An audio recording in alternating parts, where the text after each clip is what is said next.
בחרמון נמס השלג בחצי הלילה, בחרמון זורם לו פלג בחצי הליל. אבא שם על הר השלג בחצי הלילה, שר שירים על נס בפלא עם כל ישראל. האביב שוב צוהל ואיתי משתולל, איזה לילה, איזה לילה, איזה לילה, איזה ליל. האביב שוב צוהל ואיתי משתולל, איזה לילה, איזה לילה, איזה לילה, איזה ליל. בבקעת תמר פורח בחצי הלילה, הירח שם זורח בחצי הליל. שם אחי ודאי שומע בחצי הלילה את שירנו השמח כאן בישראל. האביב שוב צוהל ואיתי משתולל, איזה לילה, איזה לילה, איזה לילה, איזה ליל. האביב שוב צוהל ואיתי משתולל, איזה לילה, איזה לילה, איזה לילה, איזה ליל. במדבר הולך החושך בחצי הלילה, שקט הס בארץ גושן בחצי הליל. לדודי עיני נחושת בחצי הלילה, וגם הוא חוגג כמו שכל בית ישראל. האביב שוב צוהל ואיתי משתולל, איזה לילה, איזה לילה, איזה לילה, איזה ליל. האביב שוב צוהל ואיתי משתולל, איזה לילה, איזה לילה, איזה לילה, איזה ליל. ואני יושב בבית בחצי הלילה, עם נרות וגביע יין בחצי הליל, וכוכב מאיר עיניים בחצי הלילה, לי מוסר ברכת שמיים ולכל ישראל. האביב שוב צוהל ואיתי משתולל, איזה לילה, איזה לילה, איזה לילה, איזה ליל. האביב שוב צוהל ואיתי משתולל, איזה לילה, איזה לילה, איזה לילה, איזה ליל.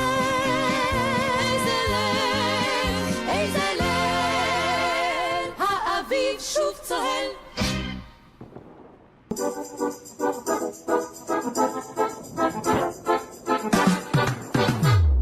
Прийшли окупанти до нас в Україну, форма новенька, воєнні машини та трохи поплавився їх інвентар. Байрактар, Байрактар. Російські танкісти сховались в кущі, щоб лаптем посьорбати довбані щі, та трохи у чах перегрівся навар. Байрактар, Байрактар. Приперли зі сходу до нас барани для восстановлення великої страни. Найкращий пастух баранячих отар. Байрактар, Байрактар. Їх доводи всяке озброєння, різне, потужні ракети, машини залізні, у нас на всі доводи є коментар. Байрактар, Байрактар. Вони захопити хотіли нас зразу, а ми зачаїли на орків образу з російських бандитів, робить примар. Байрактар, Байрактар.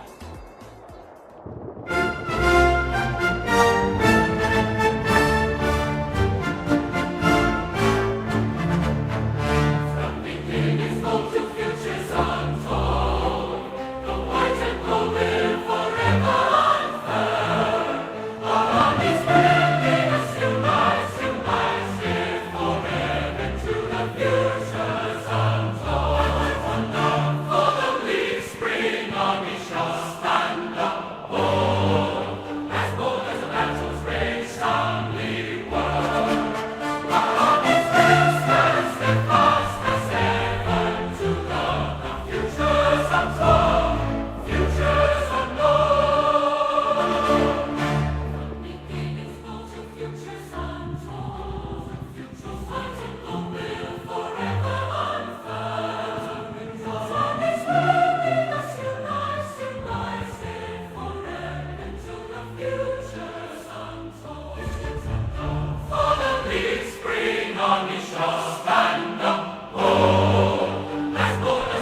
Yes. The Leaf Street Army sends its regards.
Hello, everyone. I'm the Enforcer, and I'm accompanied by Enforcer Matt.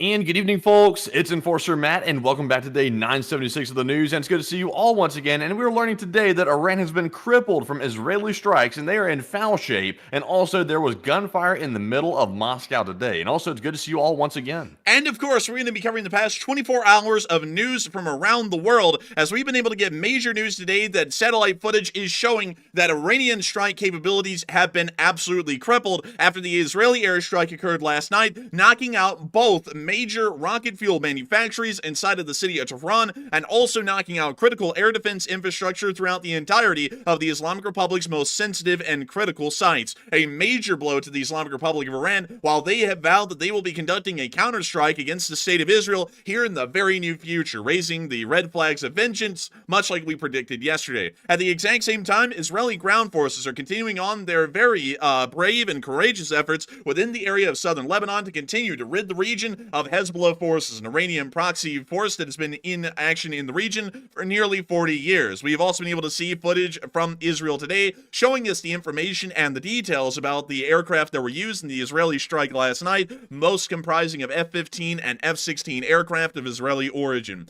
Moving on out of that, we were able to hear that a possible coup is currently ongoing inside of Georgia, as we were able to hear that the Georgian party called Georgian Dream is apparently turning Georgia into a nightmare, as they claim that they have won the election, although multiple polls and multiple election results are showing completely different things, and they are now conducting political repression against their opponents inside of the country. The Georgian Dream political party is a Russian-backed and affiliated political organization, and it appears that at the moment the Russian Federation is trying to get a more tighter and iron grip, at least over their southern Caucasus neighbor within the region. However, at the exact same time, it appears that the Russian Federation may be losing a little bit of a grip on the people back at home, as a large amount of citizens within the town of Chelyabinsk have decided that Russian rule is not as good as having no rule, and it appears that the area has devolved into a state of anarchy, with a large amount of arson attempts and arsons successfully being conducted within the city today, and also large-scale riots apparently breaking out throughout the entirety of this city. Meanwhile, gunshots have rung out in Moscow, in the northern suburb of the city of Pushkino, as we were able to see that a gunman began to fire wildly towards an unknown target within the area, and citizens fled in mass as Russian police were practically nowhere to be seen, and we have not gotten any updates on that situation at the moment. This all came as a major Ukrainian drone attack started to rain down hell along the entirety of the southwestern Russian regions, as the areas around Lipetsk and Ryazan were hit incredibly heavily, along with the airfield of Lipetsk appearing to have suffered some very serious damage, along with the oil refinery at Ryazan once again being hit by a Ukrainian drone and completely knocked out of action. Meanwhile, we are getting more news out of the North Korean peninsula, or really the Korean peninsula as a whole, as we have been able to hear that North Korea has announced today that another 10,000 North Korean soldiers will be sent into the Russian Federation to fight on their behalf. And according to Ukrainian intelligence, around an entire infantry regiment has been present on the front line at this moment within the Kursk Oblast and is now engaged in combat actions, although we have not gotten video and picture evidence to corroborate that claim by Ukrainian intelligence at this moment. We are going to be taking the statement at face value. We've also been able to get an additional bit of information that the Ukrainians are taking some minor losses within the Kursk Oblast, but it does appear that the defensive forces are holding quite steady in the area, and we are expecting that the Ukrainians will be able to hold their ground. Meanwhile, we have seen that decent casualties have once again been inflicted on the Russian Federation's armed forces throughout the front line of Ukraine, while the Ukrainians continue to conduct defensive operations around the towns of Chasiv Yar, Toretsk, and Pokrovsk, with a large and heavy battle in Seladove now occurring as a part of the greater Battle of Pokrovsk. We have also been able to get just a little extra smidging of news, a very good piece of news, that Taiwan is now being given $2 billion in American assistance, mostly comprised of American air defense systems that will most likely be helping them to defend their island nation far more competently against the major threat that the People's Republic of China is facing within this part of the decade. But still, we have absolutely loads of news to cover tonight, and I really have to say that there is no specific area that really is the most important piece of news today. It seems as though, once again, major things are happening in every single corner of the globe. And so moving on.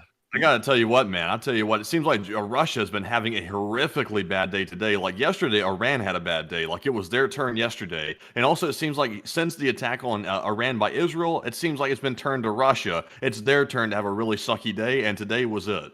And I would have to agree. It has been a very bad day indeed, especially for the Russian Federation, but it looks as though Iran is having what we could call a hangover from the actions of yesterday, and it is a severe one. It has practically crippled Iran to the core, at least in its strike abilities into the foreseeable future, and that is going to be moving us down into the city of Tehran right now.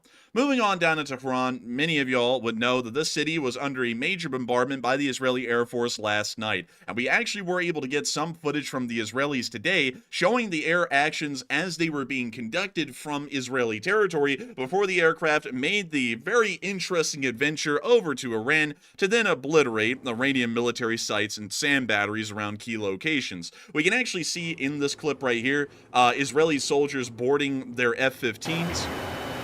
We're also going to turn this down. This is also really quickly in F-16 that we're seeing in this clip right here. And according to Israeli information, only F-15s and F-16s were used in the strike overnight. That also means, and I just have to say this because Matthew said we would bet money on this one, and I've got to collect this video. Wait a minute, dang it, man. Did we not put we didn't put the video down on the map last night, man. There were so many of them. Oh, dang. Hang on. We got to go pull it up. You get $0 if you don't have the proof. Man, we got the proof, man. We got it on Twitter.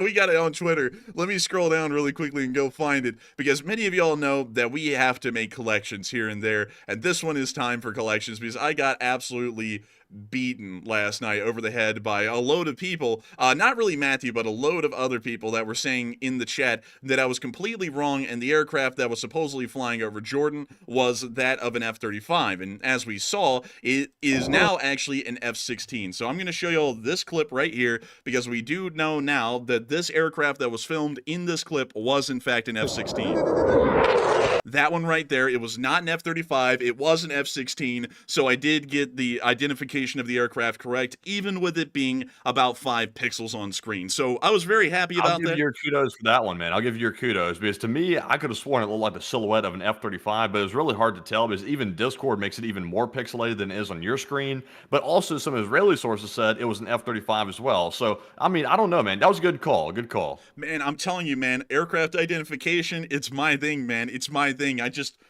know, man, like deep in my blood, I know what an F-16 looks like, and it was an Israeli F-16.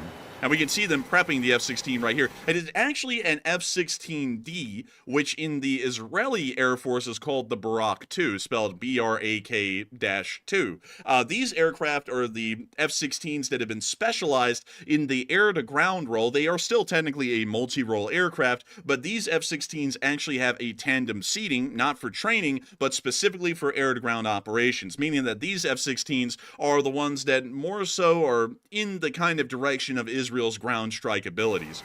Also, I do have to say really quickly that I have never seen a dirtier looking cockpit window, or really a cockpit covering, than this one. It is like hazy with the amount of dust that's on this thing. Usually you're supposed to clean these so that way there's a great deal of visibility. I guess considering they're flying a nighttime mission, that wasn't really a major consideration, considering that visibility is never a concern at night, obviously. But still, fairly interesting to see that. We can now see the F-15 ready to go, as well as the F-16D that we're seeing right here.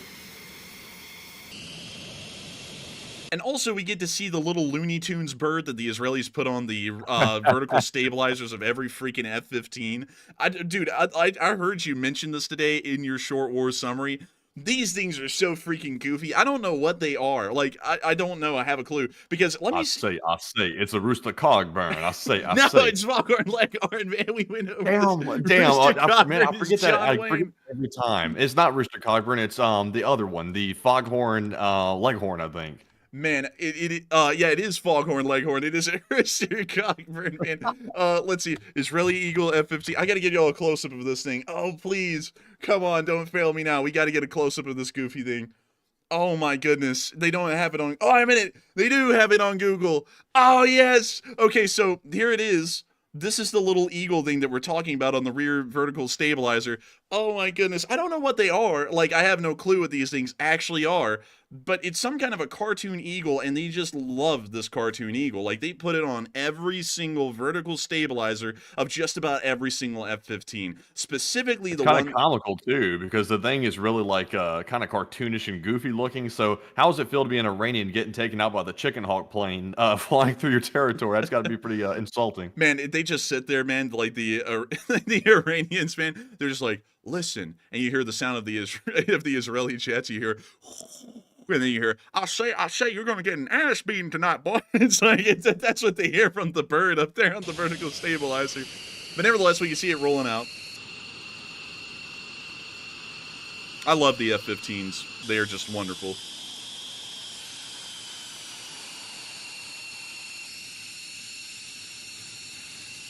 You see it taxiing out. And that's the end of the clip. Now, really quickly, though, we do want to try and get a little bit of a better idea of what kind of armament was on the F-15. So this appears... that's interesting. This appears to maybe be an AIM-9, or it may actually be a Python of Israeli origin. Not entirely sure on that one. We can also see that there's some sort of a missile. Well, actually, interesting enough, they actually have... These look as though they are... maybe AIM-7s, which would be kind of a little old. Usually you would see in the modern day that the United States would use an AIM-120. But these may actually be AIM-7s. They look to have a very short profile like that. We can also see that they have an air-to-ground camera here. Maybe this is a spotter aircraft that is conducting air defense operations for the actual F-16Ds that are going to be conducting the ground attack. So this may actually be a Baz or a Baz Meshupar as the exact variant of the Israeli Air Force. These are usually the F-15s that are completely specialized in the air-to-air role and aren't exactly multi-role versions of the F-15, because we don't really see any air-to-ground ordnance on this thing. This does look... I'll be honest with y'all, the front of that thing really does look more like an R-73 than anything, but I'm sure it's probably an AIM-9X or some sort of a more modern variant of the AIM-9. And then we can see the F-16 rolling out. Interestingly enough, watch this. they cut offs to where you really couldn't see the ground ordnance on this F-16 on the pylon. So we can see that it is carrying a large amount of fuel tanks, meaning that it was an extended range operation, and they're also carrying on the F-16 the conformal fuel tanks on the fuselage, also giving it more additional range. But nevertheless, it appears that the Israelis in this video release did not want to allow the public to see exactly what kind of weaponry was used in the strike, possibly also depriving the Islamic Republic of Iran of figuring out what exact weaponry did hit their installations last night. And we see the F-15 rolling out again.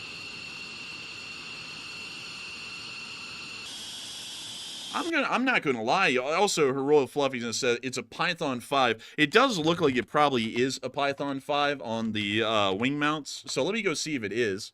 Oh yeah, that's 100% a Python 5. Let me go get a picture of that for y'all.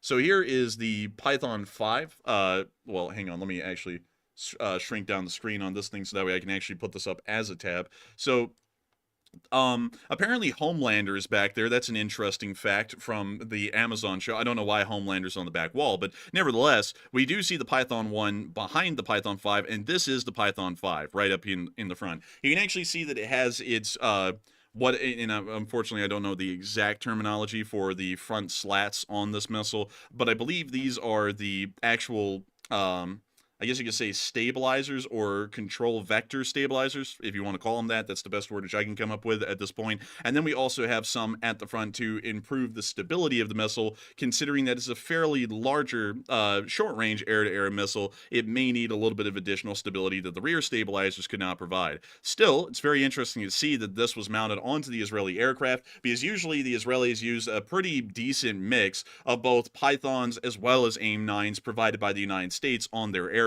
They are interchangeable and, of course, made to be used on American aircraft. The AIM-9 is, and the Python is also made to be used on pretty much a wide variety of Western-made aircraft as a whole. But moving on from that little tidbit, we then saw that later on, after the Israelis published that footage showing their strikes, we were able to hear that apparently they targeted all of the S-300 systems around the area of Tehran and apparently ended up either destroying a large part of them or destroying all of them. The statement was a little bit more ambiguous than we would hope, and so we don't really know if they were able to destroy all of them or at least most of them, but it does seem as though most of the SAM sites were destroyed, meaning that there are critical gaps right now within the Iranian airspace, especially around the city of Tehran, that will allow the Israelis to start more strikes in the future and practically run into absolutely no resistance whatsoever from ground-air defense forces. This means that the actual penetration missions into Iran with these air operations will be far easier, and the only threat that will be posed will be by the ancient and decaying Iranian Air Force, which technologically will not stand to even compete with the Iranian Air Force, even if we're talking about just the F-15s and the F-16s involved in the air operations.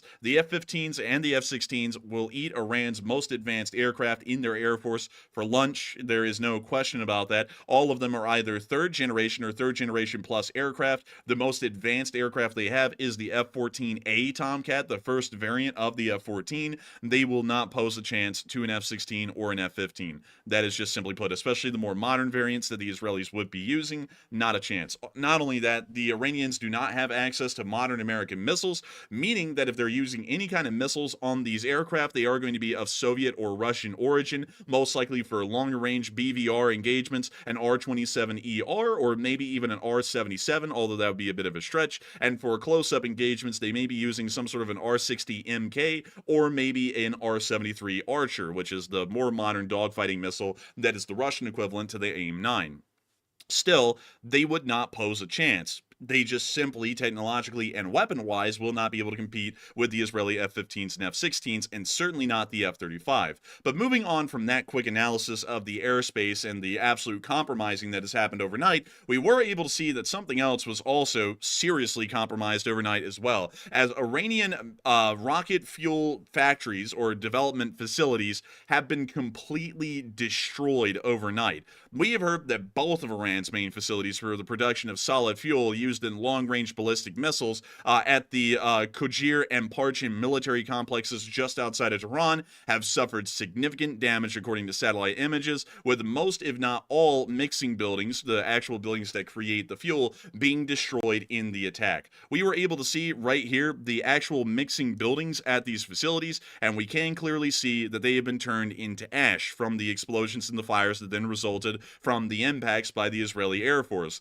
This is without a doubt showing us that at both facilities, the Iranians have completely lost the ability to produce any kind of rocket systems that use solid fuel. And in the military, for the large part, unless we're talking about long-range intercontinental weaponry, all missiles use solid fuel. Very few of them use any kind of a liquid fuel mixture. Those are fairly volatile, and usually you have to pump those into the rocket or the missile right before launch. Usually that's considered too arduous of a task in a military situation, and also considering that that creates a decent amount of lag time in the availability of the missile, considering that you would have to fuel it and then fire it. The military, well, most militaries around the world, always prefer solid fuel rocket propellant because it is literally instantaneously available for launch at any given moment, meaning that turnaround time is very quick, or really launch time is incredibly quick. It's literally as soon as the order is issued, they put in the coordinates and then fire the missile or the rocket, whichever one. So it does appear that the Iranians have lost all abilities to produce any kind of rocketry weapons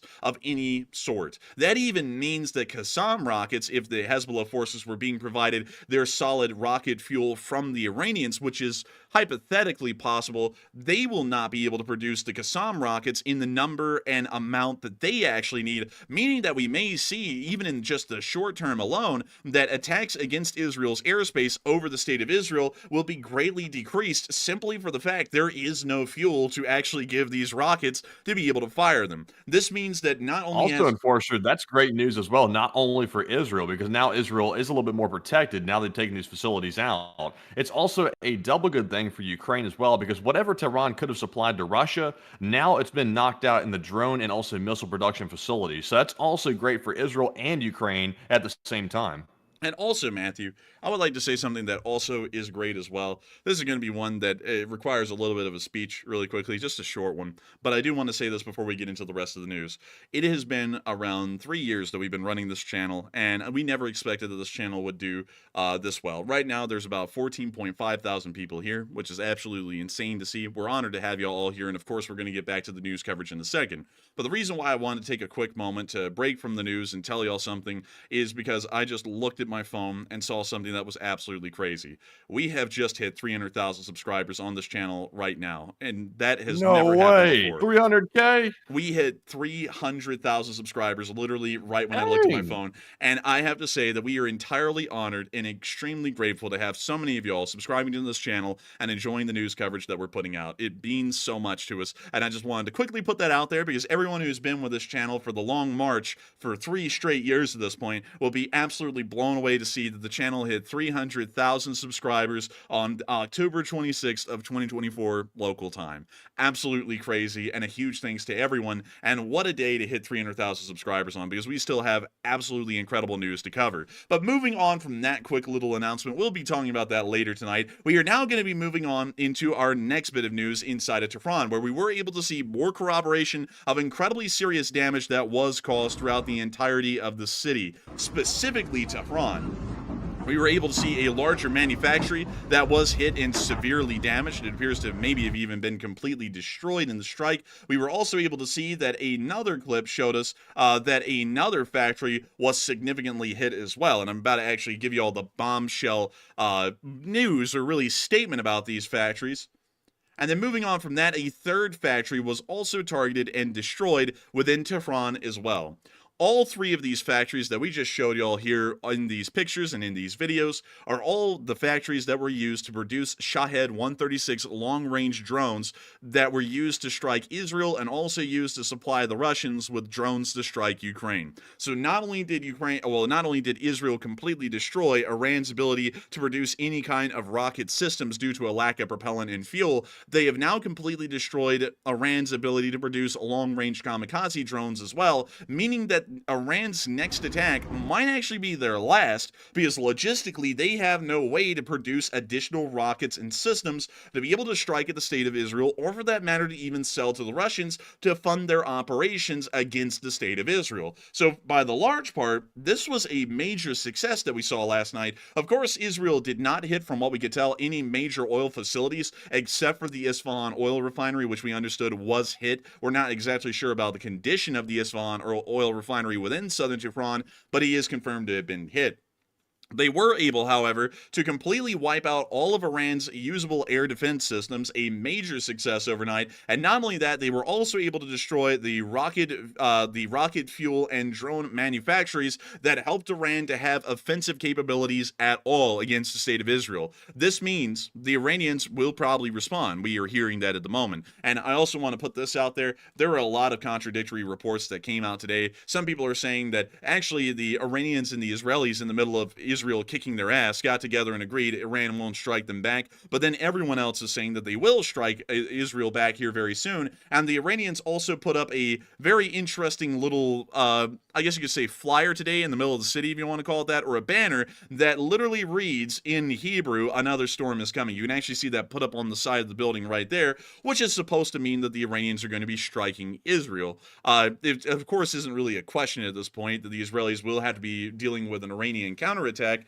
But how big is this Iranian counterattack going to be, considering they cannot produce any more long-range rockets or even shorter-range rockets at this point, and they also would not be able to easily produce more long-range drones like the Shahed 136. It may be the fact that this may actually be one of their last large-scale strikes, and beyond that, the Israelis are going to pretty much have absolute control of the situation going on into the future, and will be able to decide the tempo of action that will be occurring in this area. It still seems that that is a bit of a question, but nevertheless, considering that we're looking right now at the literal banner that was put up in the middle of Tehran that says in Hebrew, of all languages, meaning that this is targeted at the Israelis, that another storm is coming, it probably might be a good time to ask y'all this question. Iran has not responded, at least at this moment, to Israel's attack from last night. And will Iran avoid further escalation? I want to ask you all this question right now, as we're looking at the banner, which is pretty much pledging that they will further escalate this conflict. And it seems as though a decent amount of people are believing the Iranians will respond, but there's also a decent camp of people who believe that Iran will not respond. And so, Matthew, what are folks thinking about the Iranian possible actions in the future, and what are you thinking as well? So this poll is actually pretty evenly distributed, but also real quick, by the way, why would Tehran put up a banner in the middle of their own place here, in the middle of their own capital, saying that they're going to get revenge? What are they advertising this to, like their own people or something? Like, that makes no sense. But anyways, it looks like about 34% said no, Iran will respond with force, while 28% said yes, Iran will not respond, and 27% said the response will be limited or minor coming from Iran. And right now, I think it might be a limited response. I think Iran's probably not going to ignore this completely, but they're also not going to respond with ultimate force because, to be honest, they really don't have that ability at the moment. So it'll probably be very small, if anything. So I'm actually with the 27%. But Enforcer, what say you? I would have to say I'm probably going to be with the 34%, actually. I actually think that the Iranians are probably going to respond with force. Does that make the most sense? It does not, but we are dealing with a country that largely does not make sense, at least in what they do. Attacking Israel for killing Nasrallah didn't really make a lot of sense, in my opinion. Nevertheless, they carried through with that kind of an action, as stupid as it was. Going off of that, I would have to say, for the large part, I would be in the belief that they're probably going to end up conducting a large attack against Israel. It might be their last one, because they might not have the ability to produce further offensive weapons to be able to use against Israel, but they will try it nonetheless to see if they can maybe get one last good bravura, really, out of another attack, and then they'll probably just sit back and watch the Israelis start obliterating everything inside of Iran. That's most likely what I would believe, but nevertheless, we can't really tell for certain, and we'll just kind of have to wait and see if that is the case, but I'd have to largely be with the 34%. But things may be changing, Matthew, because I have heard today some very interesting news. This is a bit of a rumor, but we will put this out there just to make sure that people keep this in consideration, that apparently the supreme leader of Iran, who is called Khamenei, is apparently down with a sickness. And we're not talking about the one that's fun. We're talking about apparently he's down with some sort of a terminal sickness. And we're starting to hear that there may be a possible battle for power that is beginning to happen inside of the Iranian government. The source for this information was the New York Times. So of course, kind of take this with a grain of salt, and that's why I'm saying this is largely more so of a rumor than anything confirmed. But we do have this picture right here of Khamenei dabbing his face with a towel, and so it looks as though he may be truly down with the sickness, at least according to this picture. And we will be waiting to see if Khamenei is going to start breaking it down, or if he's not. And I have a feeling he's probably going to just start breaking down, not breaking it down. But we'll probably wait and see. Also, I just got word of his diagnosis. Do you know what he's diagnosed with, by the way? What is he diagnosed with? He's been put on the Israeli hit list. Oh no! Oh no! That's a diagnosis that's terminal. You don't want that one. That's a bad one. Dude, he's been diagnosed with JDAM-itis. Like he's about to have that. No, not JDAM-itis, man. That's 100% fatal every time. There's no cure. Man, there is no cure, man. He's been diagnosed with Nasrallah-itis, man. He's going to go out. Like he's out and gone. Dude, he's been diagnosed with Mossad fungus. It's done for him. Like there's no way to get rid of Mossad fungus. It's going to be over for this guy right here. 100%. There's no question that Khamenei here, He's living in his final days, most likely, especially if Iran does respond to the state of Israel's actions from last night. But moving on back into Israel really quickly, we did get to hear that apparently the Israeli forces are still continuing ground operations within southern Lebanon at this point, and we were able to get footage of Israel's forces in the field overnight. It's a very short clip, but we did get to see it, and so here it is.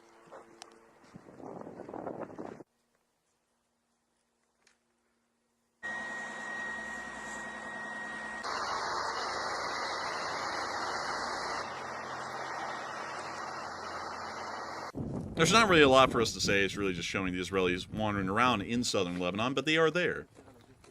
The environment is very green. It's very eco-friendly. When the Israelis heard "go green," they turned on the nods. I gotta give them to them. But anyways, with that, zero carbon emissions. Oh man, and they are actually reducing some carbon emissions down in the area of southern Lebanon at the moment. They're reducing Hezbollah emissions, which I've heard in some regions have gone down to absolutely zero. They're not even breathing anymore in some of these places. A really commendable thing. But nevertheless, moving on out of the Middle East, it does seem as though things are still going at a pretty interesting pace down in this area. We are going to be waiting for the Iranian counter-response at this point. We're largely assured the Iranian counter-response will be coming around the corner. We just don't know when. It may be on Iran's time, which usually would mean that this may actually take a couple of weeks. It will be so far away from the actual instance that happened. It will look like a beginning of a new situation on its own, and then we may see an Israeli response after that, which may end up taking weeks after the Iranian attack against Israel. So we will largely have to wait and see how this does go over time. Of course, we can't give any guarantees in this region. This region is a very unpredictable one. Usually with Ukraine and the Russian war, we can give some very good analysis and crystal ball, even just in a short frame, and it will usually end up being correct. But down in the Middle East, even crystal balling in a short-term window is a very difficult thing to do because no one really operates on what I would say are logistical, or not really logistical, but logical timetables within this area in the Middle East. So it's very hard to make predictions in this area, but we do know that an Iranian strike will most likely be coming towards Israel. We just don't know how big it will be and when it will happen. But moving on out of this area and on over into East Asia really quickly, because this is actually going to be tying it on into the Russian-Ukraine war, moving us on into that segment. We were able to hear that there was some good news that came out of Taiwan today, as the United States will be giving them $2 billion in U.S. military equipment. That is according to what we have at the moment. The United States is to supply Taiwan with air defense systems that have been battle-tested in Ukraine. Did we have to have them battle-tested in Ukraine? Not really, but it's still good to know that they work at 100% efficiency. The United States has approved a potential $2 billion arms package for the nation of Taiwan, and this includes 3 NASAMS air defense systems. These are more so a medium-range air defense system with a range of about 16 to 20 miles, and we've also included some AMRAAM missiles, which are some pretty decent stuff. I mean, like, let me go show y'all one really to get y'all an idea of what it is. And so here we are, and let me go get y'all a little picture here of this little thing, and there we go. This is probably the most common one in the Western world. This is the AIM-120 AMRAAM. And also, by the way, let me just give a caveat there. This is the most common one in the Western world, but there are a lot of other AMRAAMs out there. There is the Darter from Sweden. There's also, I believe, a couple of Israeli AMRAAMs as well. And I believe some French AMRAAMs, which are called the Mika EM, if I remember correctly. But still, this is the most common one. I believe the British use the AIM-120. The Israelis use the AIM-120. We use the AIM-120. I think the Germans may use the AIM-120 as well, but nevertheless, a lot of countries do end up using this missile. It is probably the most advanced missile in the world, at least for your common form of air-to-air engagements that we see nowadays. It has a pretty impressive range of around 87 to 97 nautical miles in the AIM-120D variant, and in all other variants, it has a range of about 57 to 65 nautical miles. One of the longest range air-to-air missiles that we currently see in use in the Western world, but most importantly, it's also one of the most maneuverable and most successful air-to-air missiles, as its interception rate in most situations is fairly high compared to comparable counterparts such as the AIM-7 Sparrow, which we actually see mentioned right here, and also the AIM-54 Phoenix, which was the specific air-to-air missile that was used for the F-14 Tomcat. But nonetheless, this will be a great addition to Taiwan's air defense abilities. The NASAMS isn't exactly a long-range air defense battery. It is a shorter range, but it does fill that gap of Taiwanese air defense that kind of has existed for a while. Taiwan does have Patriots, and they do have shorter range air defense systems, but they really didn't have anything that was intermediate range that could fill that gap. And these NASAMs, at least 3 batteries, or really just 3 NASAM systems, will be filling that gap at least for now. And along with the addition of AMRAAMs, that is providing the Taiwanese Air Force a greater deal of potency against any kind of Chinese air threats, including aircraft or incoming surface-to-air missiles, or really surface-to-surface missiles that could be fired by the People's Liberation Army inside of China. It is still very interesting to see that they will be provided this, but nevertheless, while we are hearing amazing news for the Republic of China down there in the Taiwan Strait, we are not hearing so much good news coming out of the Korean Peninsula. Tensions are still high, and while we haven't gotten any updates at the moment from this region, we are still assuming that diplomatic tensions have not ceded. In fact, they are still about as strong as they were the last time we had news to cover in this area. It's just that at the moment, there isn't a large deal going on that we can cover here on this channel. It's more so background dealings that are going on in between the North Korean government and the South Korean government, figuring out what they're going to be doing here in the future. Nevertheless, though, we did hear a very concerning statement from the North Korean government today, as they have announced that they are going to be sending another batch of 10,000 soldiers to fight against Ukraine. This is adding on to the additional number of 12,000 forces, or 12,000 soldiers, that have been sent into the Russian Federation to fight on Ukraine's behalf, and I have been able to do some very good number crunching today. I have been able to read a little bit more of the Army Techniques Procedures, I believe it's 100.3 or 100.5, on the North Korean tactics and strategies, and from what I understand, this means that the North Koreans have now moved about 2 entire divisions into Ukraine, from what we can understand. Interestingly enough, we actually found this, and this was a very interesting thing to see. So really quickly, let me go pull up the Army Techniques Procedures. I know everyone loves to hear we're going to be reading something really technical really quickly, and it's actually 7.100.2. So let me bring this here on screen. Here we go. This is approved for public release, by the way, because they have newer versions of this. They usually release them when they get to about being 4 years old or 3 years old or so. So we should be expecting that there should be a new drop of this thing in 2021 or so. But at the moment, this is the information that we're working off of publicly. So let me get you all on down to chapter 3. And if y'all ever want to read about this stuff, it is very interesting, and I would highly recommend that y'all go get this PDF online, because it has so much interesting stuff in it, like North Korean fundamentals, functional tactics, the force structure and formations. This is really the most important one for us, because it gives us a general overview of how the North Korean military works. But if you want to know how they actually work in the nitty-gritty on the tactical level on the battlefield, functional tactics and fundamentals are a pretty good crash course on that. And then it gets into much greater depth, talking about recon and security, offensive, defensive actions, counter-stability actions, and also electronic intelligence warfare actions that they've also been conducting as well. Although they did, if you notice this, Matthew, they did put this out there. they don't have any direct electronic warfare abilities on the battlefield. They only have electronic intelligence warfare, meaning that they can go tweet a little bit on Twitter, but they have no way to actually jam like electronic systems on the battlefield. So that is a little bit of an And interesting. even at that, it's a very short chapter as well. By the way, it's like only a couple of little sections right there. Also, like the fundamentals of the North Korean military is basically die in big numbers. That's like the number one fundamental. And number two is don't disobey Kim. So as long as you die and don't disobey Kim, you'll be okay. Yeah, also another thing, Matthew, that this was like legitimately crazy to me. I was reading this thing a little bit more in depth today. Once again, I had to kind of skim it, but I was reading it more in depth, and eventually I will be able to get around to reading this thing in its entirety. But one of the most interesting points that I saw is that the North Koreans don't actually create any kind of a decent kind of a frontline structure. Like, let me see if I could show you all the infographic here, because this was very interesting. They don't have a supply area of their front, because usually a front line is in multiple layers, kind of like an onion. You usually have your, like here it is, right here. You usually have the security zone, which is kind of where you detect enemy forces that are moving in and where your reconnaissance forces engage them and get an idea of what you're going up against and where their main force is. The first battle zone is the actual group that is involved in either defending or conducting the, well, not really conducting the offensive. They're really just meant to defend. The second battle zone is meant to reinforce the first battle zone when it's attacked, or in an offensive situation, they're actually the one that will punch through the enemy front lines by moving from the second battle zone to the first one and then punching through.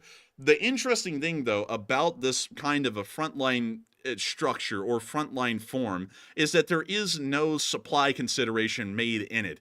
The Chinese, us, and the Russians, when they create their front lines and the depth of their front lines, all have a supply zone somewhere in it to actually conduct supply for the forces on the front. The North Koreans do not have that, so we really don't know how structured or how efficient their supply forces would really be, considering that there's no part of the front line that's actually dedicated to the logistics side of the battle. So that was a very interesting thing to look at. And another thing that was also really stupid is that North Korean reconnaissance forces are a little bit more rigid than you would think.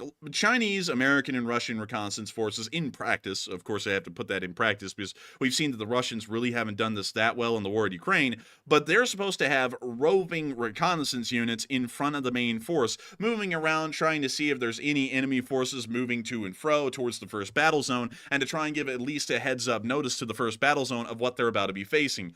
The North Koreans instead largely prefer to just put their reconnaissance forces fixed in place in the security zone into what they call kill zones. So they just sit there and they just wait for someone to pass through. And if you just literally bypass the kill zones, you never even run into the recon. Like, you never see them hardly. Like, you may see some of them if they're moving to a kill zone, but they really don't move around that much. This was actually crazy. Like, this is actually insane. It defeats the entire purpose of a security zone, because the security zone isn't there to, like, stop the enemy before they get to the first battle zone. They're there to notify the first battle zone when the threats are arriving and how big they are and what part of the actual front line are they going to be impacting first, or what part's going to be under the most danger. The North Koreans just went, nah, screw that. The first battle zone's fine. We're just going to set up the scouts in onto narrow areas of just one road in this area, and if the enemy goes down them, well, we'll just end up trying to ambush them right there, and that's it. Like, that's all they do. Kudos for the U.S. military for getting a hand on all this, because the fact we know hardly anything about their battle strategy, because I know obviously we have witnessed them fight before, like that's no question about that, but we really don't know exactly what their really modern battle plans look like. So the fact we have such a large document on them, and also this is an outdated one, that's pretty good they got that intel.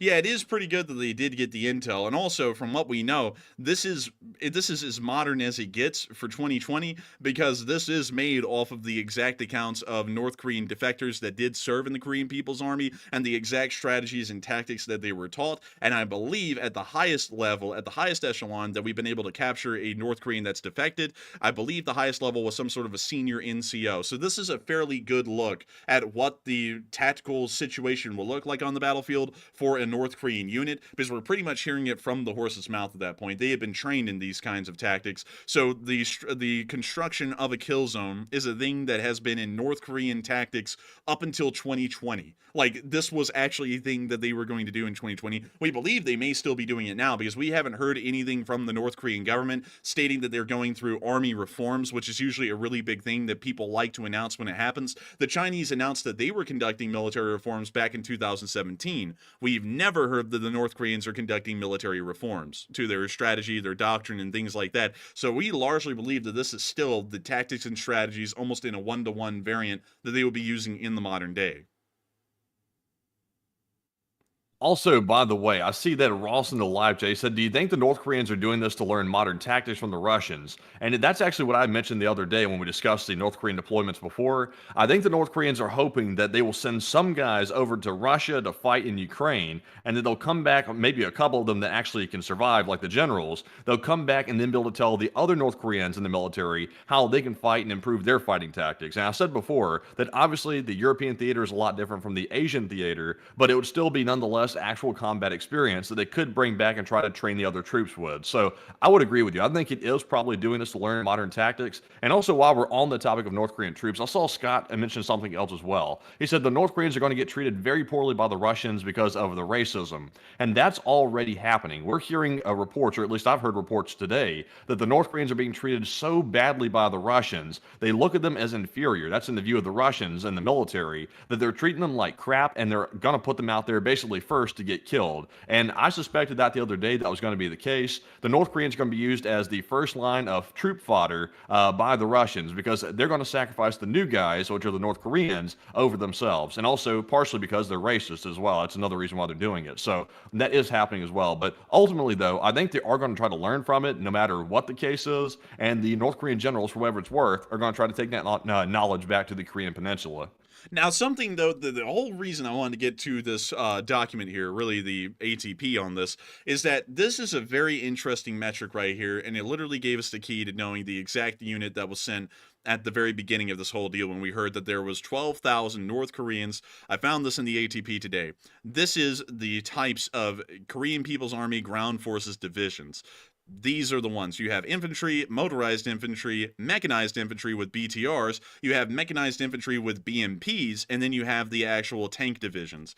From what we know, a Korean People's Army infantry division would field approximately 12,800 personnel, meaning that the first number that we got from the Ukrainians saying that there were 12,000 approximately North Korean soldiers being sent into Russia, that means that the Korean People's Army has deployed an entire division level force into the war on Russia's side. We're hearing that there's an additional 10,000, which may be a different division of a slightly different modification. It may actually be some sort of a mechanized division, considering that mechanized units actually require less personnel. Infantry actually require a great deal more, at least from what I was reading in the ATP today. So we may be seeing that the infantry division that's been sent, that is literally just raw infantry from what we know, is going to be supported by a mechanized infantry division as well. So this does seem to be a very interesting watershed bit of information that we can get, and they also put down at least a list of information that this unit would have in terms of equipment. So, Matthew, should we go through all the equipment this single division would have? I mean, we could. It looks like a very long list, but I mean, we could. We will cover only the most important things. So the infantry division that we're speaking of, that generally wouldn't really have that much armor support, doesn't have a lot of armor support. They would only have about 31 T-55s at their disposal if they're being sent as an expeditionary force. So there are literally almost no tanks supporting this 13,000 strong unit. Like, you would never see a tank on the battlefield, most likely. They also have some recoilless rifles, but once again in smaller numbers. They do have some anti-tank launchers, ATGMs. They have 27 of them. Once again, a wildly small number compared to what you would see in a PLA-style brigade. Even a combined arms brigade. This is an incredibly low number. They also have some 76mm anti-tank guns. These are practically useless on the modern battlefield. They also have 630 RPG-7s, which is a pretty okay amount. I mean, it's like average. It's not really high or low. They also have some artillery. They have 24 152mm howitzers. I also want y'all to keep in mind that this is to support an entire 13,000 strong division. So 24 artillery pieces of the 152mm variant is very low, along with 72 122mm howitzers, once again incredibly low. They also have 27 MLRSs, which is actually somewhat low, but not as low as the others. They have 54 heavy mortars. They have 99 medium mortars, and then they have 12 light mortars. Overall, just to summarize the artillery section of this division, it is scantily clad with even a minimal amount of artillery. So these infantry forces are having no armor support, literally none. They're having almost no artillery support.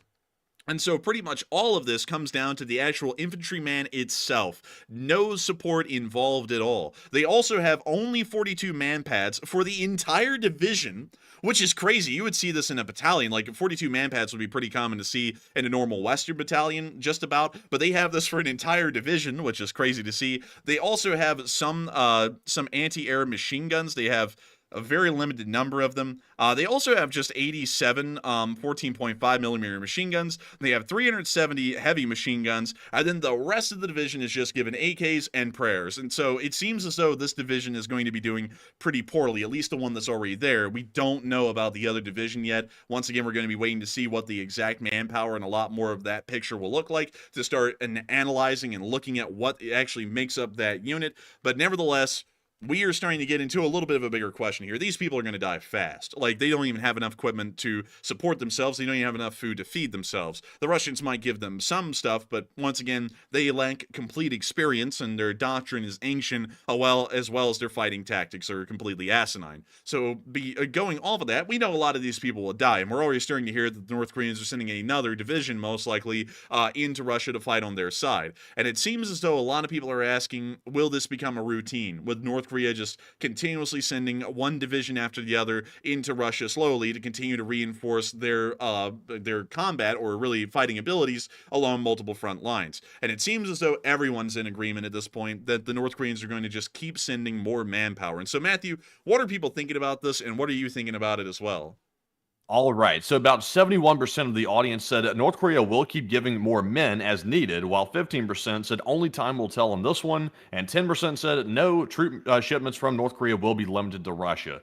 And really, honestly, here's the morbid reality of the situation, in my opinion. I think what's happening here is Russia is requesting troops from North Korea. They're sending them. For example, they sent the 10,000 initially.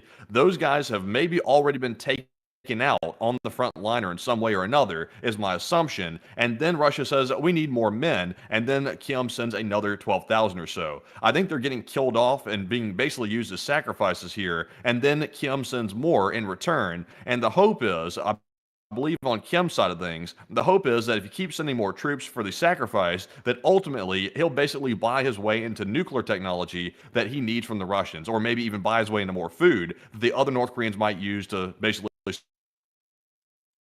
survive on. So that's the morbid reality, I think, of the situation right here, and I'm with the 71%. But Enforcer, what say you? I would have to be with the 71% as well.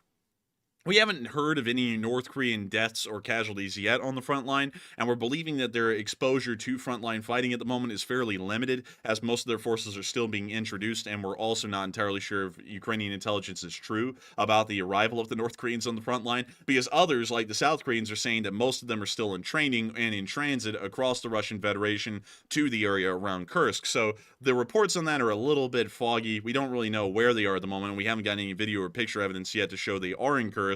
But if they are, it does seem as though the North Koreans are wanting to send even more, probably in exchange for more food and supply shipments to North Korea to keep them alive. We have to remember that the North Koreans' entire priority at this moment is just getting food into the country so that way the nation doesn't starve to death. It is currently in the process of a famine, so any kind of food resources are going to be considered to be top priority. And I know that a lot of people are going to be saying, well, the Kims don't care about the Korean people, so why in the world are they caring about food?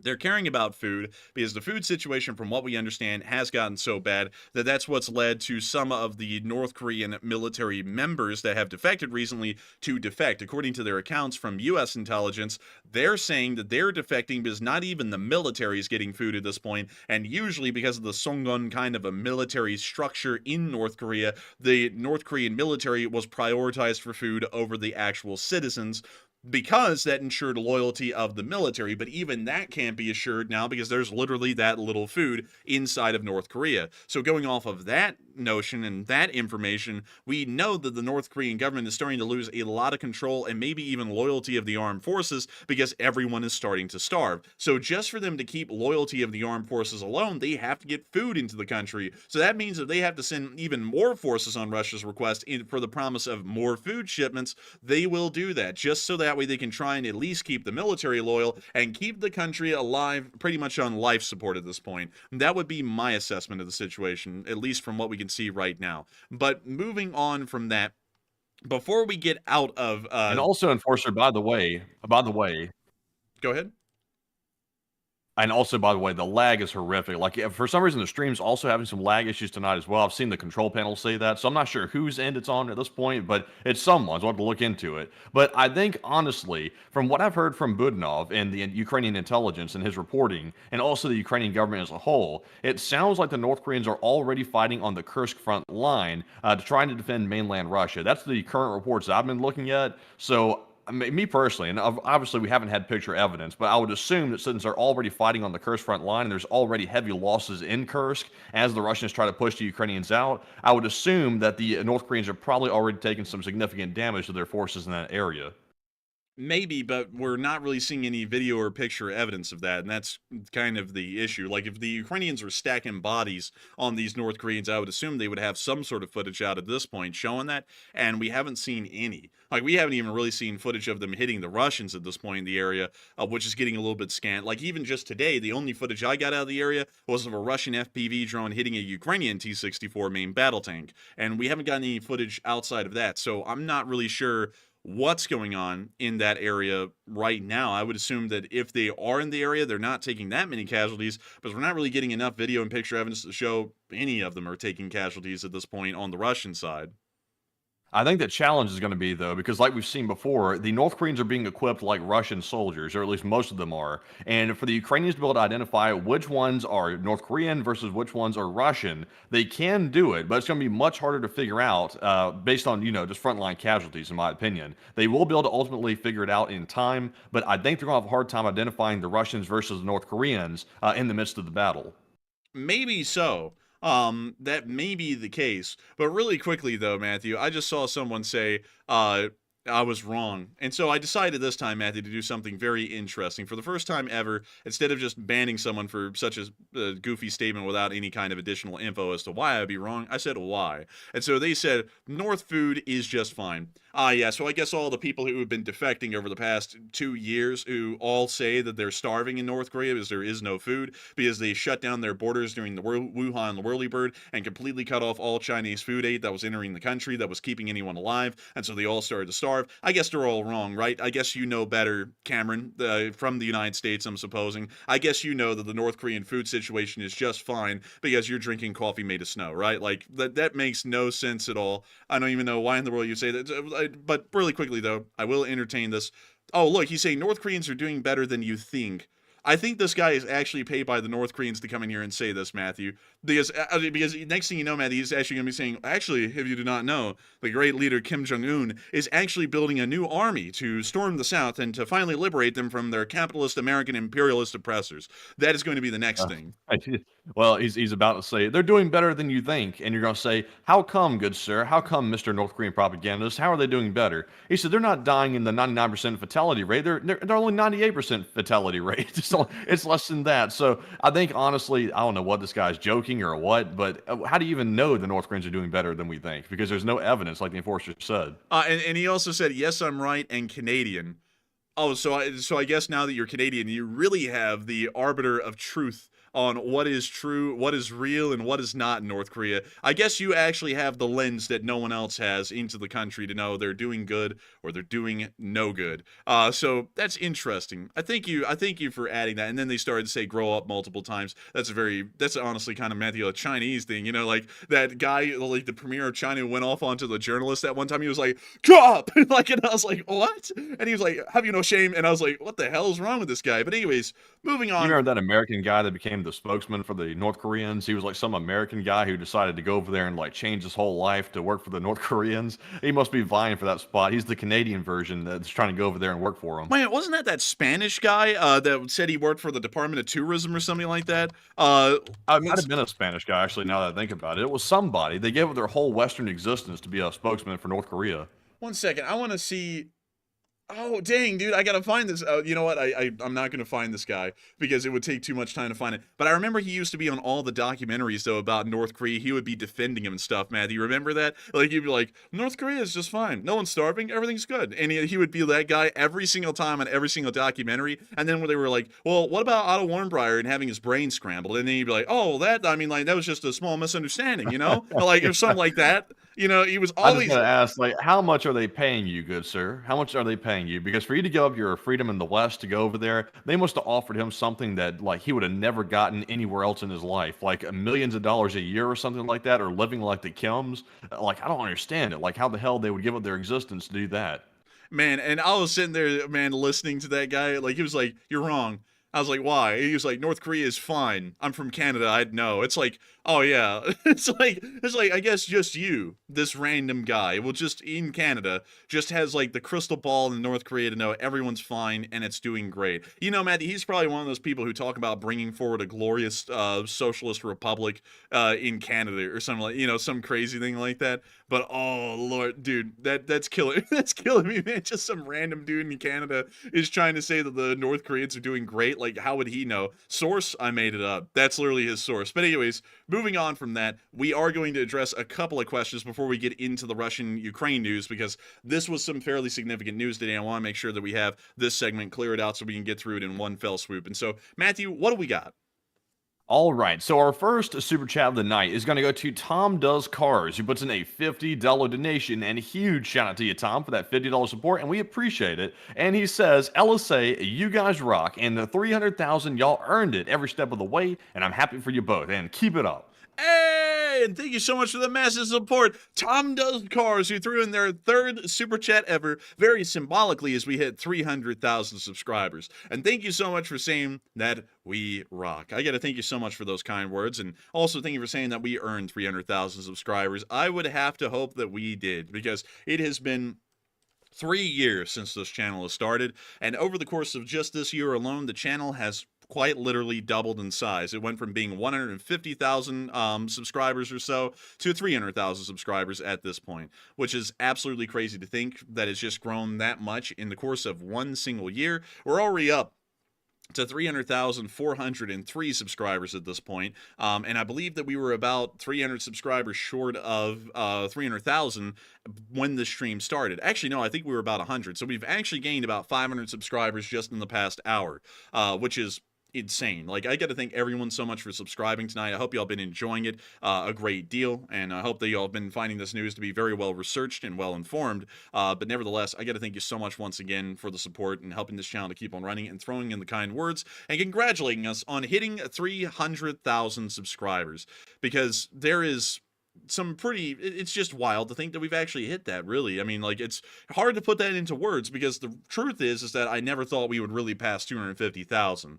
Like, I thought that was a milestone that was practically unachievable, because most YouTube channels out there never get above 100,000 even. So when we made it above 100,000, I thought we had hit an absolute miracle. And I thought if the channel ever hit 250,000 subscribers, in my mind, I'll have won at YouTube. Like, you know, there's no other way to put that. We would have done the best we could have ever done. And now we are 50,000 subscribers above that milestone, and we're now at 300,000. Like, I never even thought the channel would really make it to this point. But I still thank everyone for being here. I thank everyone for subscribing. I thank everyone who's been on the journey with us the entire way, because it means a lot that y'all are still here with us and enjoying the news that we have out tonight. And so with that, thank you so much once again. I hope that does address that fairly well. And also, I see someone, I'm going to address this one, man. So you say, can you stop insulting Canada?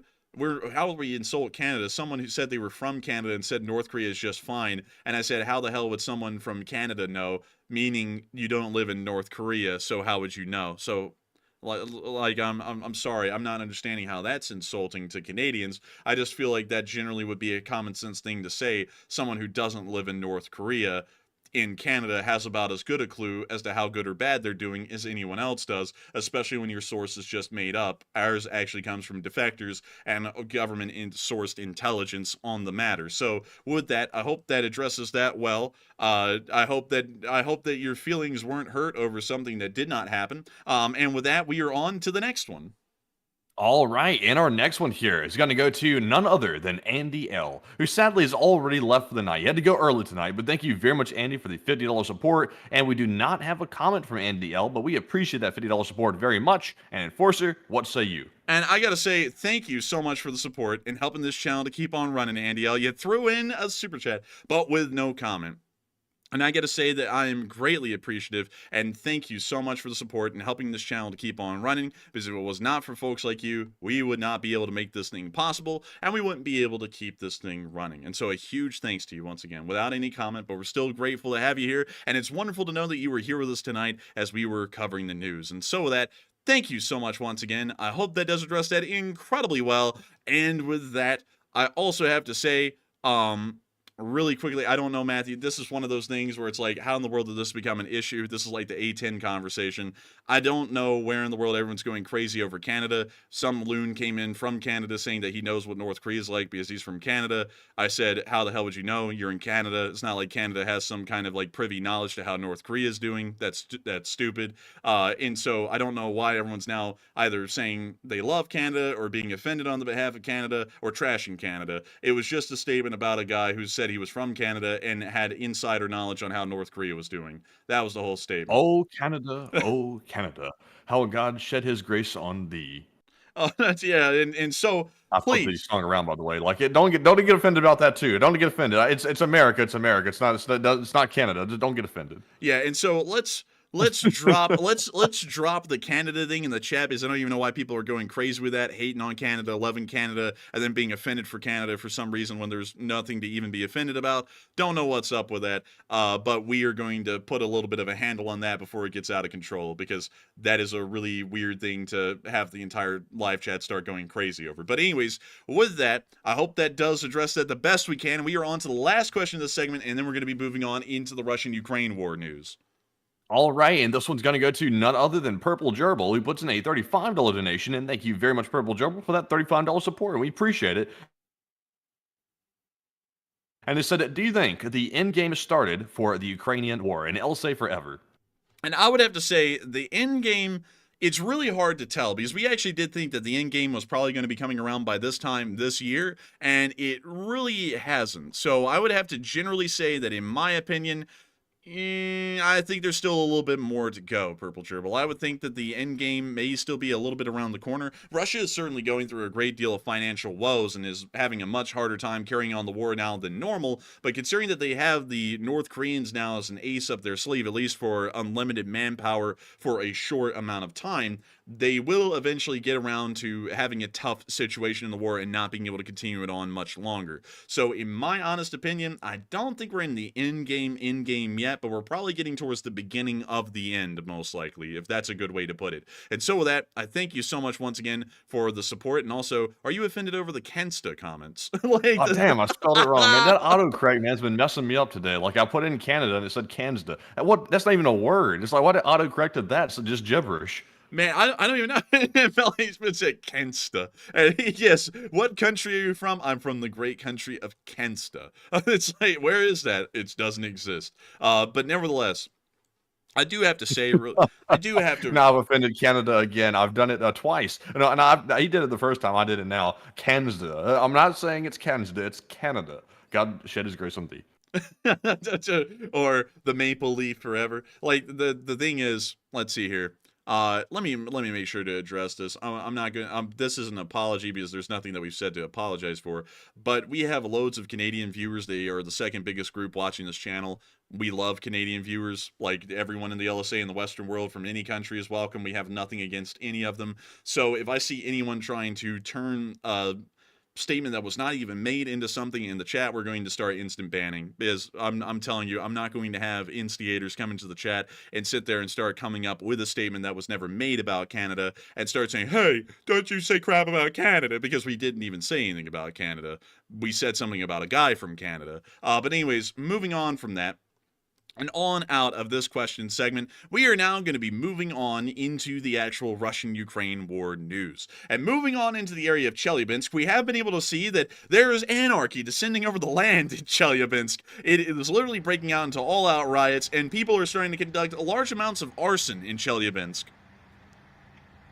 Well, you see one It's of really them. crazy to see this in Chelyabinsk because, you know, you think it's peaceful there, but it's really not. The people are very upset. And based on what I found earlier, it looks like the people are unhappy with Putin is the reason why they're going berserk out here. But Enforcer, do you know anything else for the motive for that? That's largely what I've heard as well. It's just that they're unhappy with the Russian government administering the Chelyabinsk area, and so they're burning their houses to the ground. That's the best thing I've heard about this. Beyond that, we really don't know a lot more about what's going on, rather than it's just general unhappiness against the government. Meanwhile, in the city of Moscow itself, in the suburb of Pushkino, we did get to hear that gunshots started ringing out there in Pushkino's Central Park. They have a Central Park in Pushkino. And here's a clip of everyone running from the gunshots that were heard.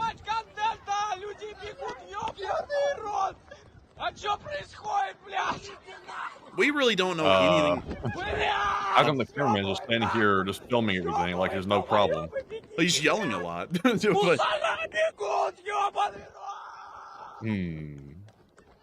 guy's a little suspect. Sus. He's overdoing it with the screaming. Also, the filming doesn't match the screaming. Yeah, you know, it's very interesting. And here's another clip.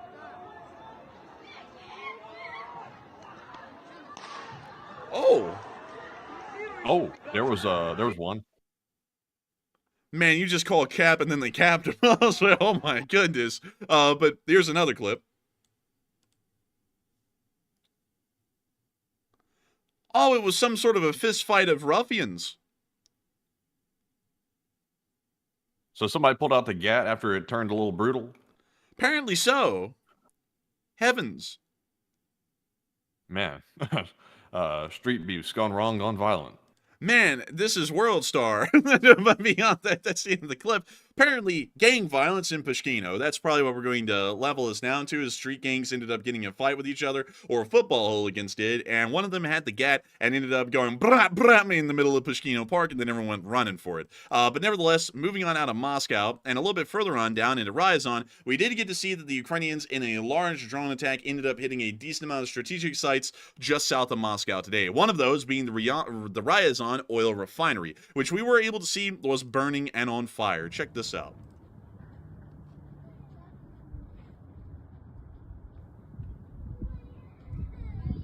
And boy, is it burning.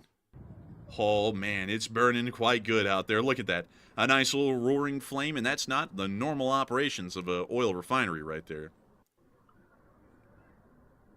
But with that, that's the end of the clip. Very interesting to see, and once again, good to know that the Ukrainian strike is still knocking out Russian oil refining abilities and starting to lead them into a very serious oil deficit that they've been in for quite a while at this point. We've also been able to hear that apparently a supposed Russian training ground today appears to be in dire straits. I want to make sure that we say this is supposed, because we don't really know this for sure, but this is a video that supposedly came from this training ground today. So here it is. We've got some pretty normal stuff. We've got a Brem. We've got a T-72B3. We've got some recovery vehicles. And, oh, Lord, is that a World War II era tank destroyer? Oh, my God. Dude. Is that a freaking ISU 152? Like, just here in the wild?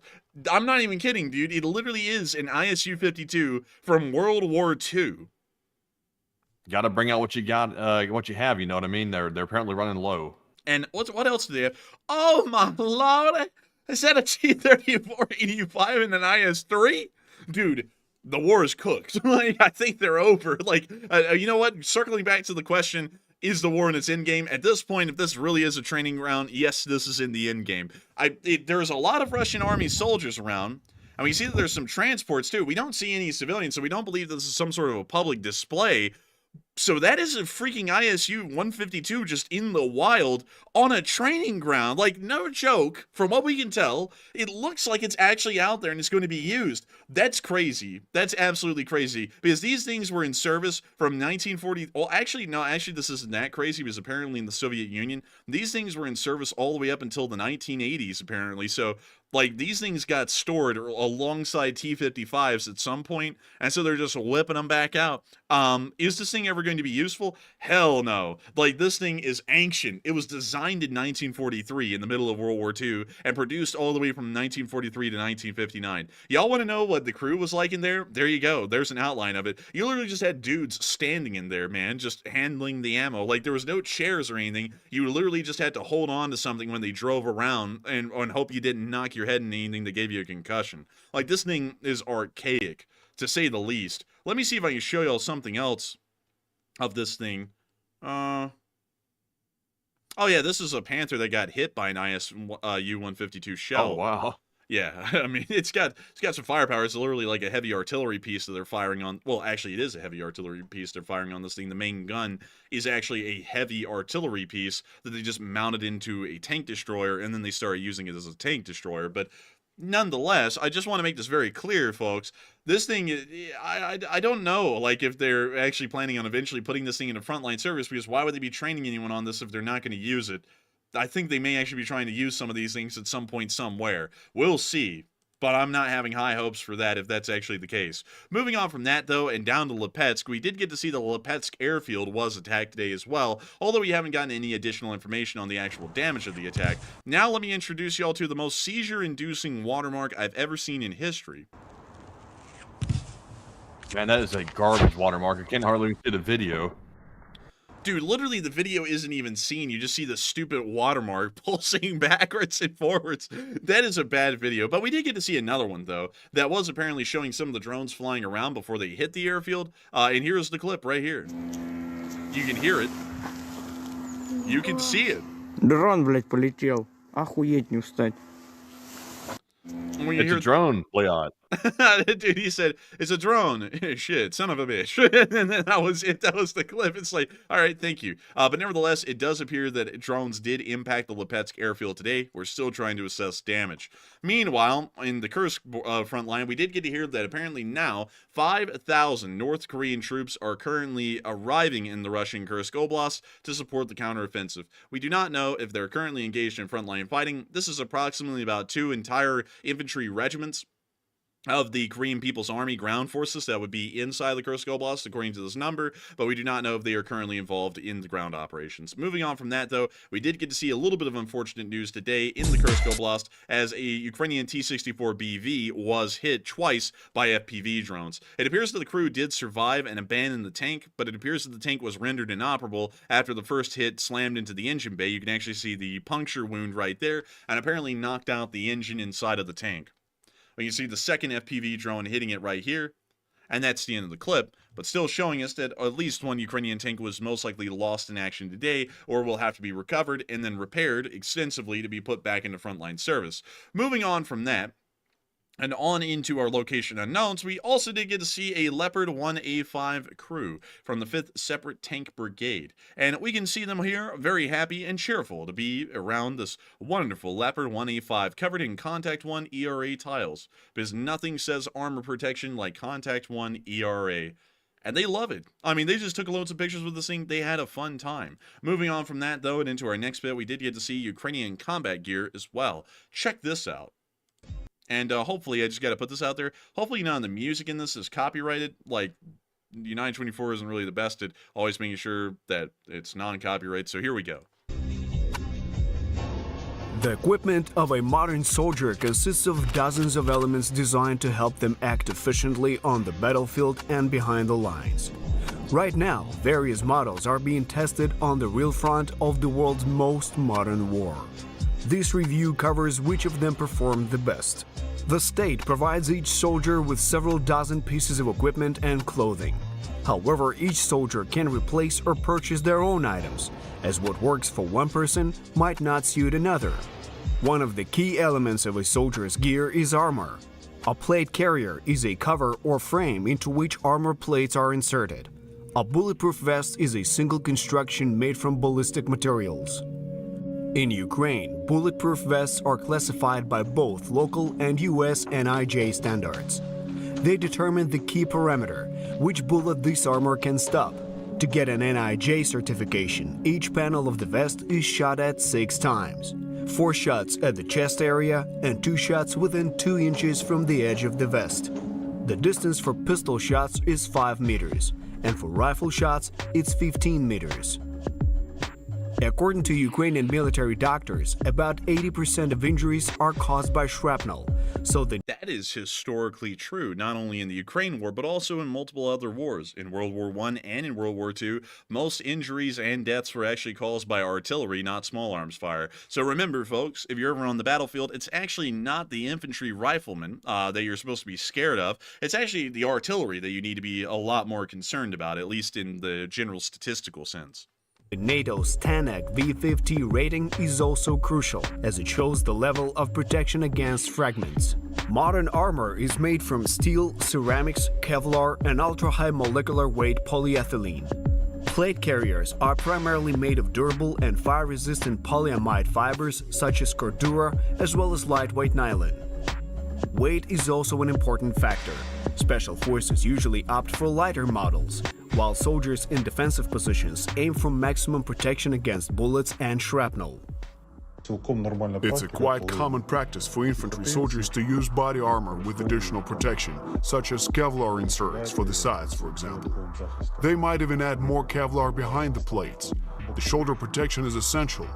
Recently, they've even developed protection for the lower back and legs.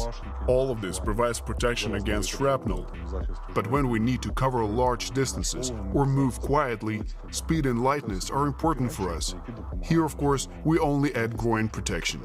Among the world's famous manufacturers, Dude, the guy said, you know, all this body armor is great, but it really stops us from moving quickly. So the only additional armor we actually add is to protect our crotch. That's it. Like he was like, that's it. That's the only part that matters. I'm going to need a bigger groin protection for these big balls.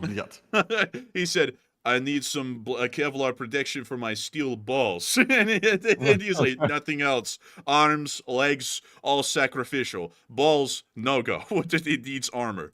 of armor are Cry Precision, Ferro Concepts. What about Ukraine? Soldiers here praise manufacturers like Ballistica, Ukr-Armor, Amtak, Velmet, Ataka, Turgear. During tests conducted by well-known servicemen, they examined Ukr-Armor's most powerful armor. The vest withstood shots from B-32 bullets and 7.62x51 armor-piercing rounds. Another crucial Hold up, piece y'all. of I just want to go back really quickly because I swear, hang on, y'all.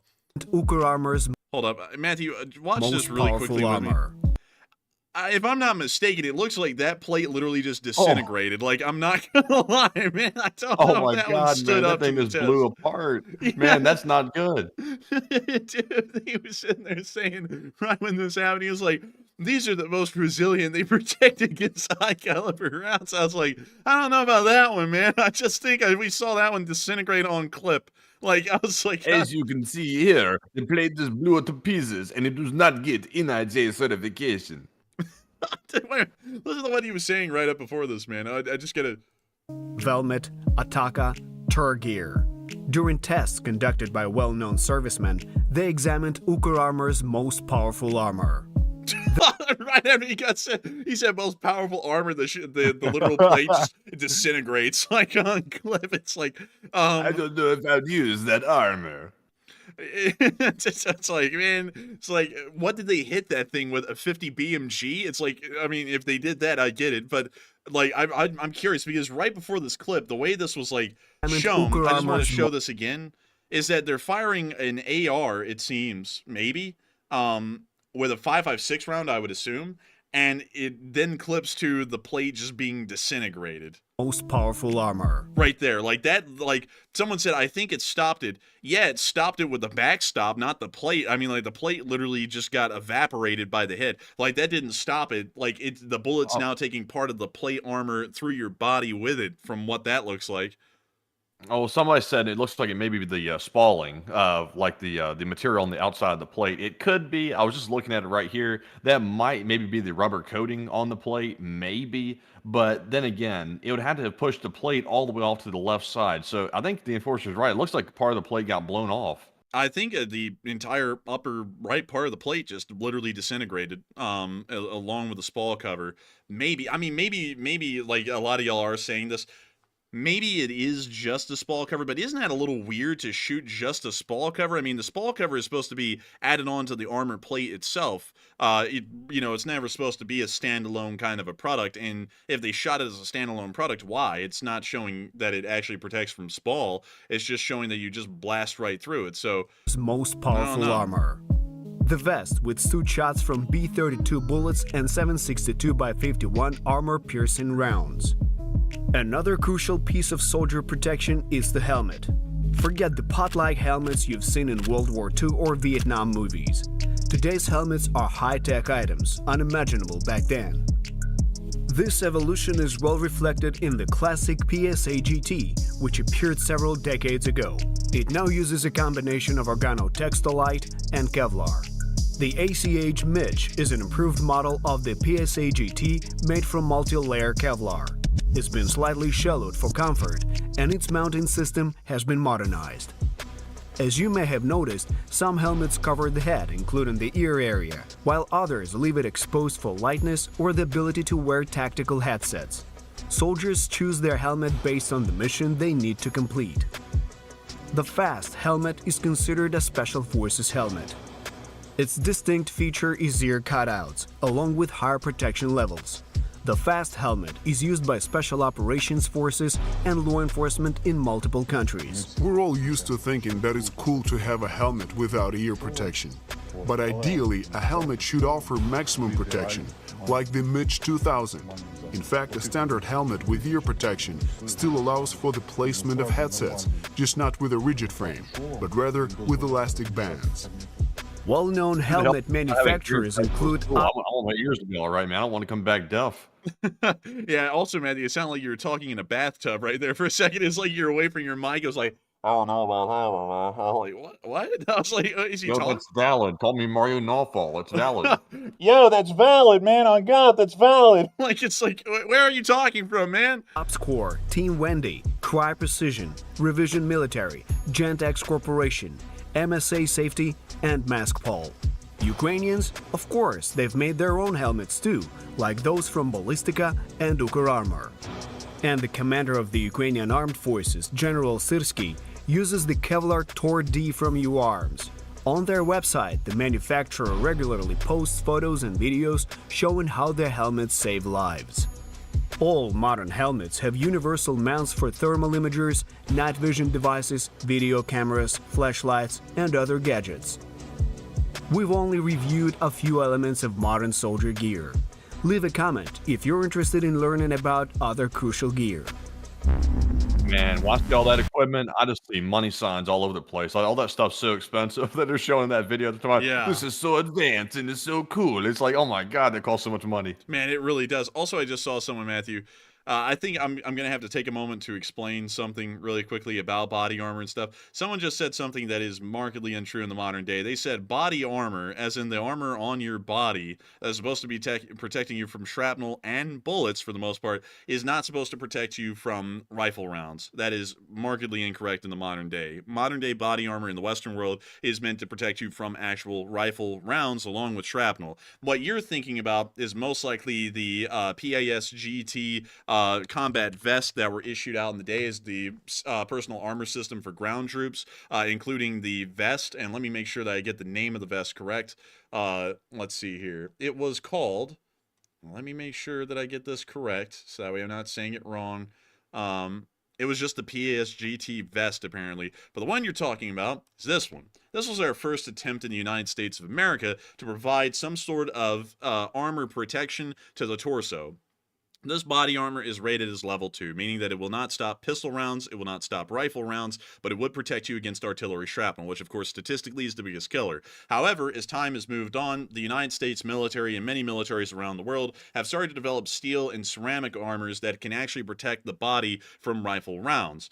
Most of those are rated around level 3 plus or level 4 most of the time. Level 4 can actually protect you against, technically according to the National Institute of Justice, which is the one that rates these bulletproof bulletproof vests. A level 4 vest can actually protect you from 2 armor-piercing 30-06 rounds before the plate is pretty much completely shattered from the impacts. Not saying that you would be fine under it, you would probably have broken bones at that point as well, but it should be able to survive 2 30-06 impacts. Seeing a Kevlar vest like right here, just showing all this again, or Kevlar or steel vest, which we'll show right there, that literally got blasted. Like, it doesn't look like it's a shrapnel protector, because we look right here, like right before that in the clip, when you see another one getting hit, and we can see that it took the hit well, and there's just a little bit of dirt on the side of it. But then we see another one right here. Well, actually, look at this.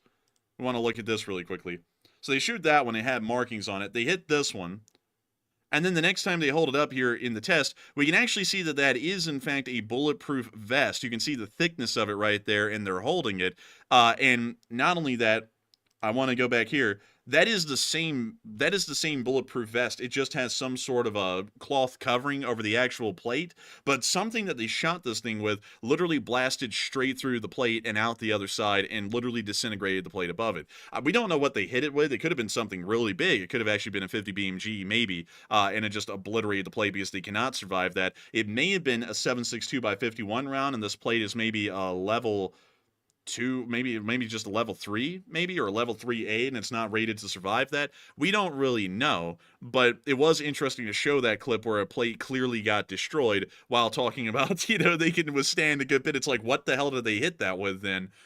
So with that, I hope that does address that fairly well, because it seems as though there's maybe some misconceptions about what body armor is or what it can do, because I've seen a little bit of it, but body armor in the modern day, in the Western world, is actually supposed to protect you from rifle rounds. Pretty much all of them. Well, in some instances, most of them, except for some of your larger, higher caliber rounds like 7.62 by 51 armor piercing or 30-06 armor piercing. Most bulletproof vests will not be able to survive many or any shots with those calibers. But moving on from that and out of that little bit of news, we're now going to be moving on into our Russian casualty report, which was incredibly high today. And oh my goodness, I tell you what, these losses are crazy, man. But most importantly, 6 Bobcat skid steers taken out today and absolutely skidded on, and I love to see it. But tell us more about them troop losses. Man, it looks like they're pretty high. Man, I'm telling you, man, they went skeet skeet and took out 6 Bobcat skid steers, along with 1,690 Russian soldiers wounded and killed over the past 24 hours, along with 45 APCs, 95 armored personnel carriers, 12 main battle tanks, 29 artillery systems, 56 drones, 2 MLRSs, and 2 anti-aircraft warfare systems. Overall, it was an incredibly good day, and it seems as though the Ukrainians are conducting a pretty resilient defense at the moment. And moving on up into the Belgrade area around Zuralivka, we've actually been able to see that apparently the Ukrainians have opened a very small front and are currently inside of the town of Zuralivka, just across the border in Belgrade, and are currently conducting some sort of offensive action just to the west of the Russian offensive that is still near Lipsy at this moment. We don't really know what the objective of that is and if that's the beginning of a new major ground offensive into Belgrade, but still very interesting to see. Moving on from that and down into Zvatove, we also got to see some Russian forces getting hit by a Stugna. When you see the Russians here,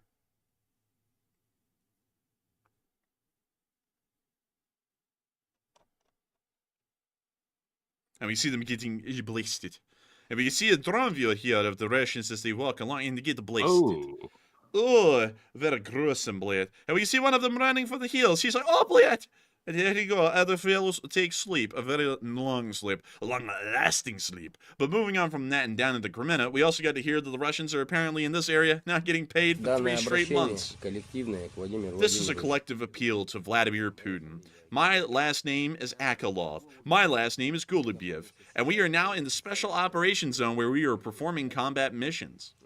On August 30th, we signed a contract at the Enlightenment office on Sylvinga Street in Chelyabinsk. Oh, Chelyabinsk.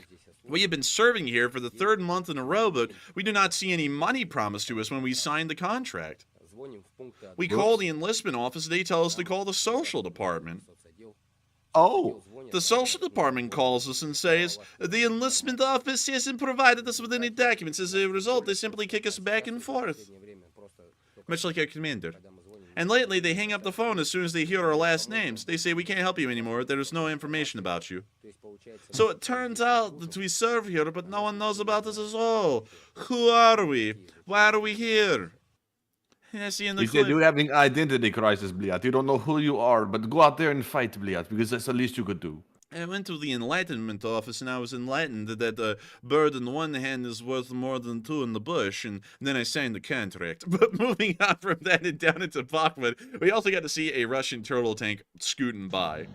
Skirt! Oh, damn, scooting by. That thing is bouncing through. Bro, this thing's working for Amazon. Like, with that kind of speed, it's like, dang. They're Put on the pissing. Russian hard bass for that one. Man, they're pissing in bottles in that thing, moving that quickly. But moving on from that, and it is Seladove, we also got to see a Cossack armored car under some pretty heavy fire.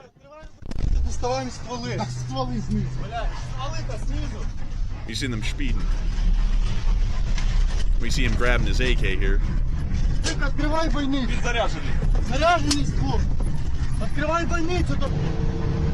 And they are going. I mean, this thing is going like maybe 60, 70 miles an hour.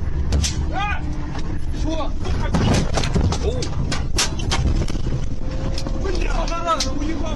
You see him opening the top hatch to get into the turret basket. Oh, we see him doing the drive-by. Detroit, is that you? Like, no way, dude, it's Detroit. These guys have perfected the drive-by. Man, real trap. We make it look easy. Walk with your boys. Damn, son, where'd you find this? Detroit. Dang.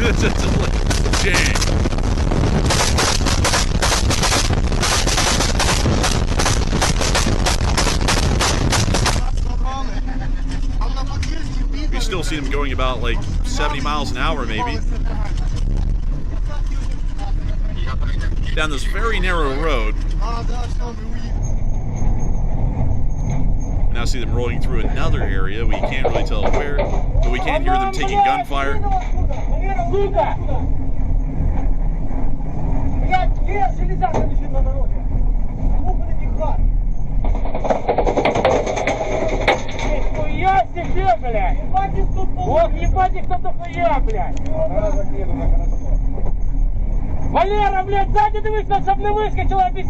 You see that they're making the quick jaunt over to Compton to go grab some milk, and then they'll be driving right back into Detroit.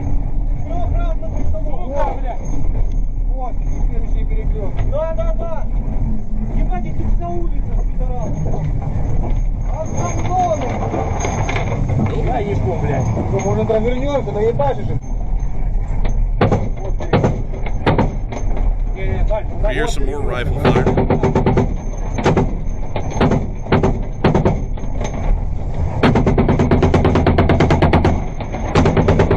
We see them throwing open the door as they continue to fire.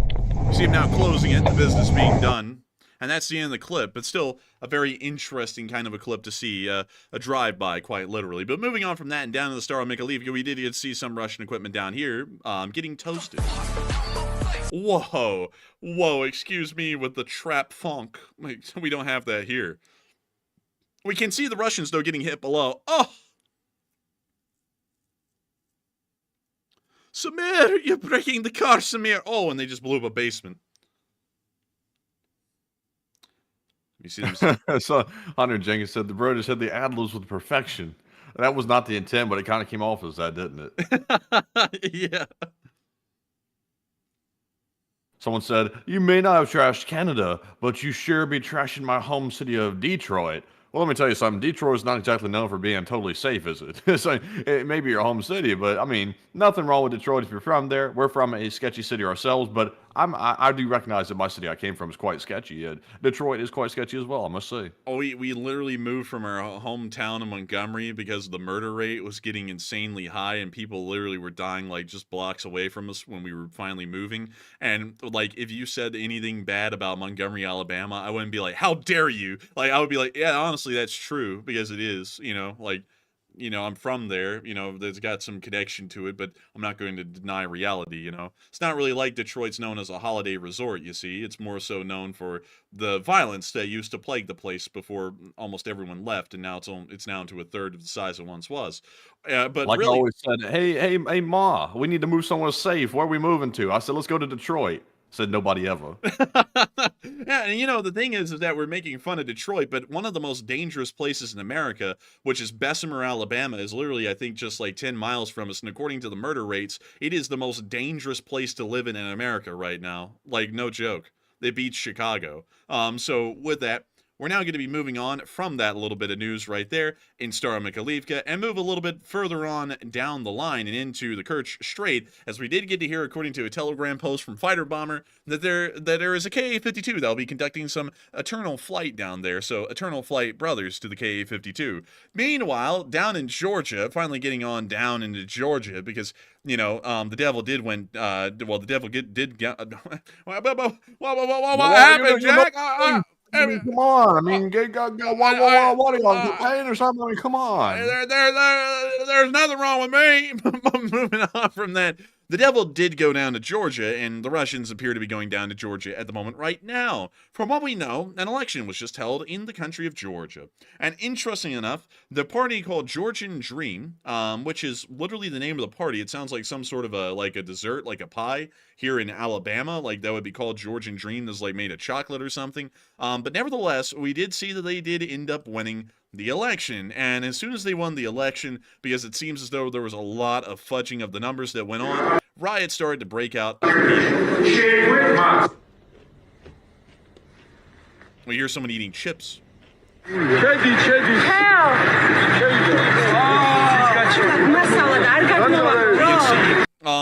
We can see some real fistfights going on there. We're going to be moving on from that really quickly and into our next clip, where we also got to see some more election troubles going on inside of the country. This is actually the results that came out earlier in the day. It showed that the exit polls were showing that the Georgian Dream Party only won about 41% of the vote, and then literally, I think it was just like an hour later, they claimed that they had won 56% of the vote, which was an overwhelming majority. So obviously something interesting had happened there. Also, I like the party, Matthew, that literally is just like the peace sign as a hand. Like that's their whole like image. Like who came also, up with I see SpongeBob's house is running at 3%. I'm winning. I'm winning. And then also, and then the Russian people said, "No, actually, we're winning, bliat. we won the whole thing." And then also, Matthew, we have green fish. The smack does not smell back. And then we also have can of cooked beef. In 11.6%.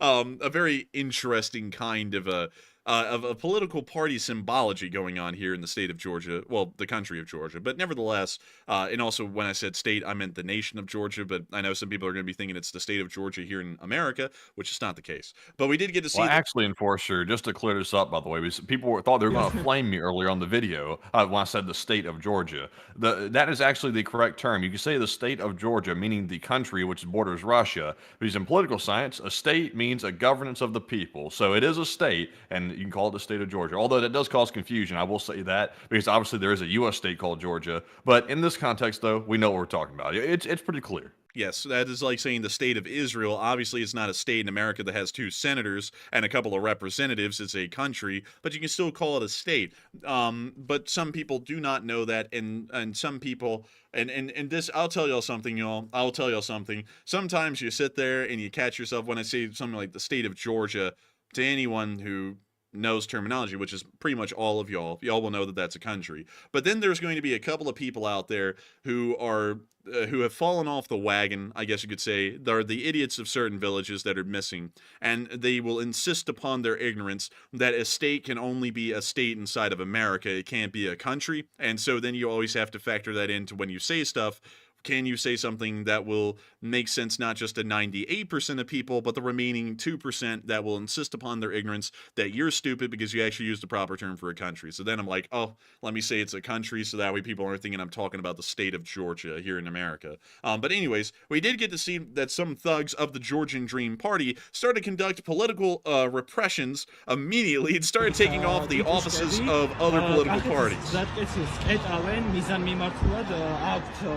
საარჩევნო აგიტაცია აგერ დროშები თაფლიალებენ ჩაკეტეს კახეთის გზატკეცილი მანქანების შუა ტრასაზე გააჩერეს და შედიან ნაციონალური მოძრაობის ოფისში. ეს გამყიდვები You see them down there in their very interesting huddle, their group huddle. არიან შიგნით შესულები უკვე და შუა ტრასაზე ასე ყავთ მანქანები გაჩერებული და უკან Yeah, it is actually. ესენი არიან ქართული ოცნების ტიტუშკები. ნახეთ რამდენი არიან. უყურეთ რამდენი შეგროვდა. ქართული ოცნების And so that's the end of the clip right there. Very interesting to see. And with that, we are now going to be moving on from that little bit of news and also showing that the Georgians, the Georgian Dream Party, once it had won the election fair and square, for some reason they started to immediately bust in large amounts of riot police for absolutely no reason. ანუ სპეცრაზმი შეყავთ პარლამენტში. კი, ზიან. ანუ ავტობუსებითაც მიყავთ. მარშრუტკებითაც მიყავთ. ეს მანქანა არ არის. არა, მანქანა დაიკიდე, მარშრუტკებია მაგათი ნახე რამდენია უკანაც. არ გინდა არა, აქ იყავ, აქიდე. ანუ всё ესენი ემზადებიან დარბევისთვის, ეგრე გამოდის. Very interesting to see, and nevertheless showing that the Russians may have a very tight grip on the state of Georgia. I said tight grip. I said a tight grip. Man, at least it's not the Bloods. That's a man. Bro, they got a tight grip running down there. Like he's like, run for me, man. Shit. But anyways, moving on from that. Russian man tried to terrorize Georgia's elections today. Will Russia attempt to seize the country? Seems like a lot of y'all are thinking so. It seems like a lot of people are thinking they're just trying to cause some chaos. Others are thinking that the tight grip is going to save the day. What are folks thinking, Matthew? What are you thinking too? All right, so about 67% of the audience said yes, Russia will try to seize the state of Georgia, which borders Russia, and 16% said no, Russia will just cause some chaos and leave it at that, while 10% said maybe so, but more info is needed. And I would say that Russia has all the incentive in the world to try to go down there to Georgia and ensure they can remain in control of it, so that way it doesn't take a pro-Western direction, because once again, that is the entire reason they invaded Ukraine, because they could not handle the fact that Ukraine was of its own free will, so they had to go in there and invade the place, and they're trying to take it over. They're going to do the same thing with Georgia, except they're going to try to avoid invading it, and they're going to simply take it over through political means, and that's currently what they're doing right now. So I would say I'm with the 67%, well, I'll stammer all the way through that, but Enforcer, what say you? I would have to say I believe that the Russians are probably going to attempt a seizure of Georgia. They did invade Georgia back in 2008. That's why West Abkhazia and also South Ossetia do exist at the moment, is specifically because of Russian interference and involvement and illegal invasion of Georgia back in the day. So for that reason, I would believe that it's entirely possible they may try and conduct a military intervention in Georgia to keep the Georgian Dream Party in power. They're not wanting to conquer Georgia and turn it into a part of the Russian Federation, but they do want it to remain within Russia's sphere of influence because it helps them to once again maintain a bit of a buffer zone in between NATO-aligned Turkey and themselves, meaning that U.S. forces are at least one country away from directly being upon the Russian border in that area. And so with that, I hope that does address that the best I can, at least in my opinion. And with that, we are now moving on to Kyiv to cover the speech from President Volodymyr Zelensky here on day 976 of the war. And without further ado, it's time for us to see President Volodymyr Zelensky maybe even possibly cover the news about the tight grip in Georgia. And so without further ado, Give me a speech, please. Here is a long-lasting speech. Українці, українки, сьогодні ще тривав розбір завалів в Дніпрі. Після російського удару більш ніж 20 людей були поранені.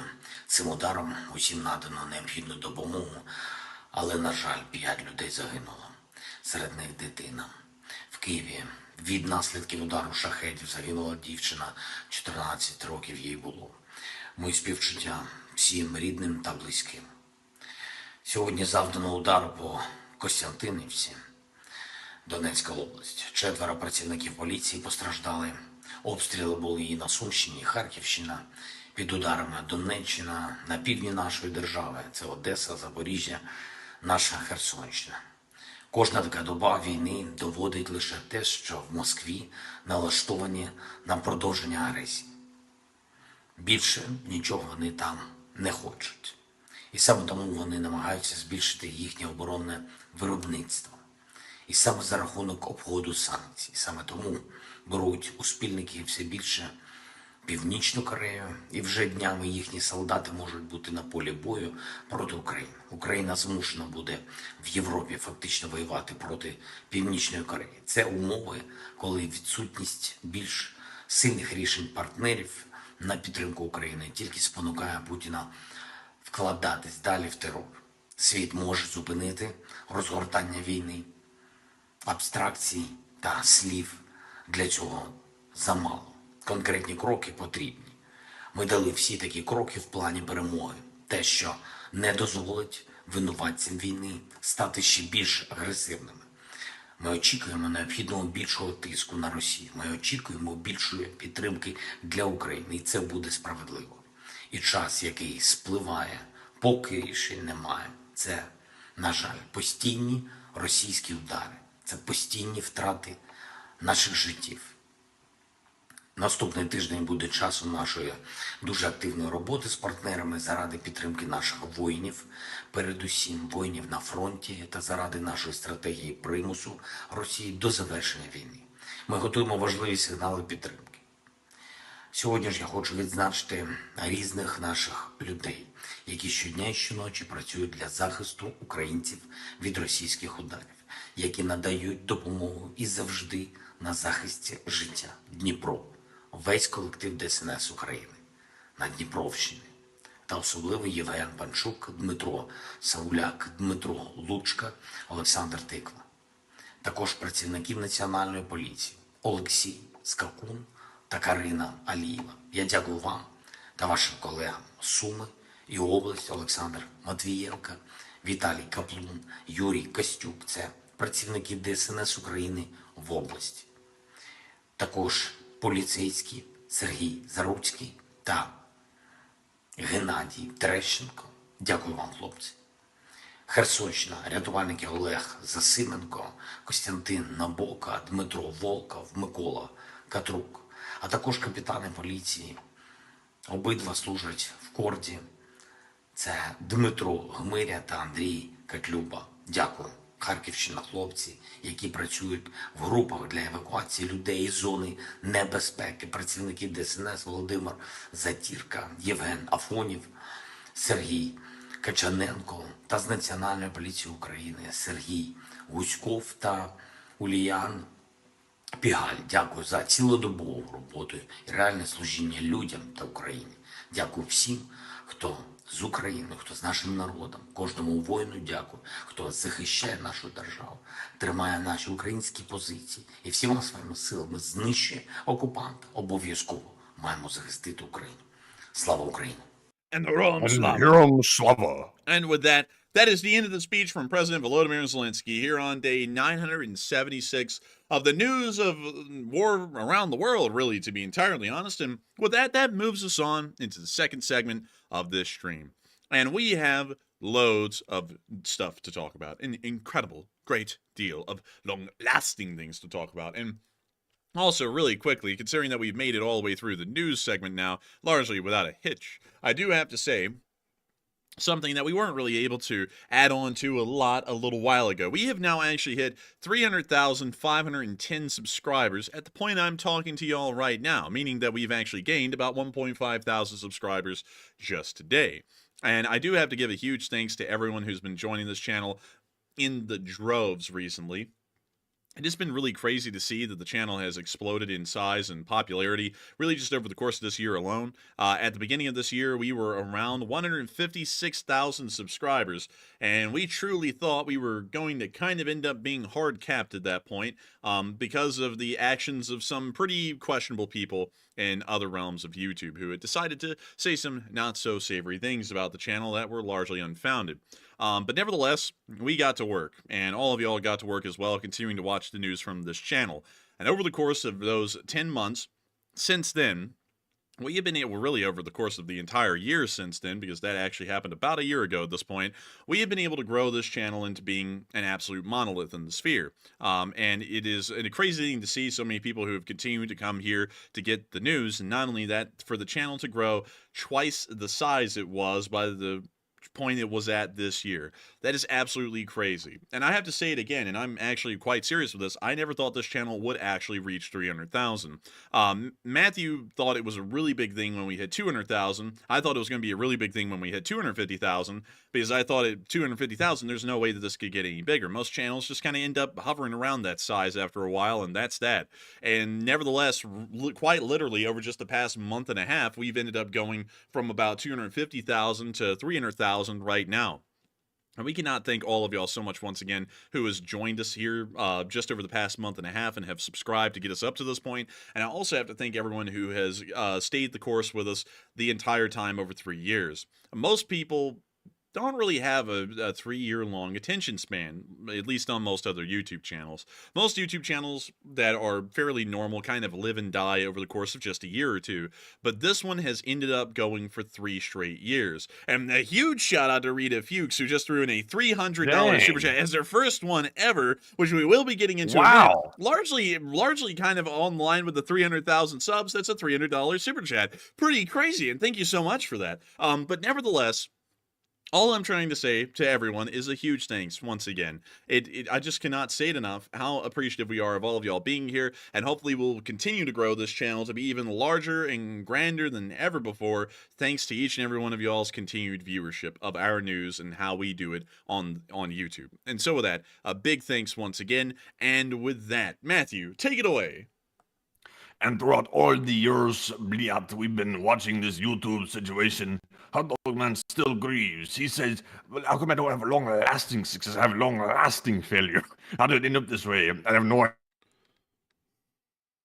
idea. And it's not going to get changed anytime soon, so I guess I should just probably just close down the channel. It's probably the best. Thank you. But anyways, moving on here from that little aside, we're going to move on to our Super Chat questions. And our first one here goes to guess who? It goes to Rita Fuchs, if I'm saying your last name properly. I hope so. But thank you very much, Rita, for that massive $300 donation. We appreciate that very much. And Rita says, congrats, guys, and keep up with the great work. And thank you so much, Rita Fuchs, for that unbelievably massive super chat right there. And thank you for so much as well for wanting us to keep up the good work. I have to say that it means a lot to us that so many people do enjoy the work that we do on this channel. To be quite honest, like just making sure to be as unfiltered as possible, we actually thought that a good amount of people did not like this channel a single bit. Like you know, at least other people in the sphere. And that's largely the way we want to put that out, because we know that a lot of y'all really do enjoy the news. The coverage and reach of this channel is truly boundless compared to really any other in the sphere at the moment. And so for that reason, we know that a load of y'all, a load of all of the viewers enjoy the channel. The thing is, though, is that we saw really over the course of our early time doing this, even when we would try and reach out to other YouTubers, at least in our limited sphere, and try and have dealings with them, for some reason, never any of them jived with this channel. And it was always weird to see that, because we would always try and so hard to be so nice to them and just try and, you know, get along with, not really like getting their little clique, but at least get along with them. And no matter what, it was just never a thing that would actually happen. I don't know why, because like we never did anything to any of them to offend them or cause them to dislike the channel. They just ended up disliking it. And so for a long time here, we actually thought that loads and loads of people just didn't care for the channel. Like really anywhere we went on YouTube, we were expecting that other YouTubers were gonna be you know, or something like that. But then recently, I don't know what it's been. It's been pretty bizarre to see this just on the YouTuber side of things. Loads of YouTubers have now been coming here and saying that they actually enjoy the channel. Like CivDiv. You know, many of y'all know CivDiv, and CivDiv actually gave us a very kind word in the comment section on one of the videos we put out about 2 or 3 days ago. And that was huge to us, because we didn't think that anyone in the like Ukraine war or world news sphere at this point really did enjoy the channel. And then we actually had just a few days ago, I don't know how long he's been watching, but Keemstar, the host of the Drama Alert YouTube channel, has actually come in here a couple of times and told us that he really enjoys the channel as well and watches it a pretty good bit. Said that this is the news channel. It's wild to see that kind of stuff and to actually see that there are other YouTubers out there, other people who are involved in this that actually do enjoy the channel and actually find what we do to be worth of salt. Because for a while there, we thought that no one did, and we were kind of on our own little island here doing what we wanted to do. And, you know, regardless of whether anyone liked it or not, we were going to do what we were going to do, and we were going to be ourselves.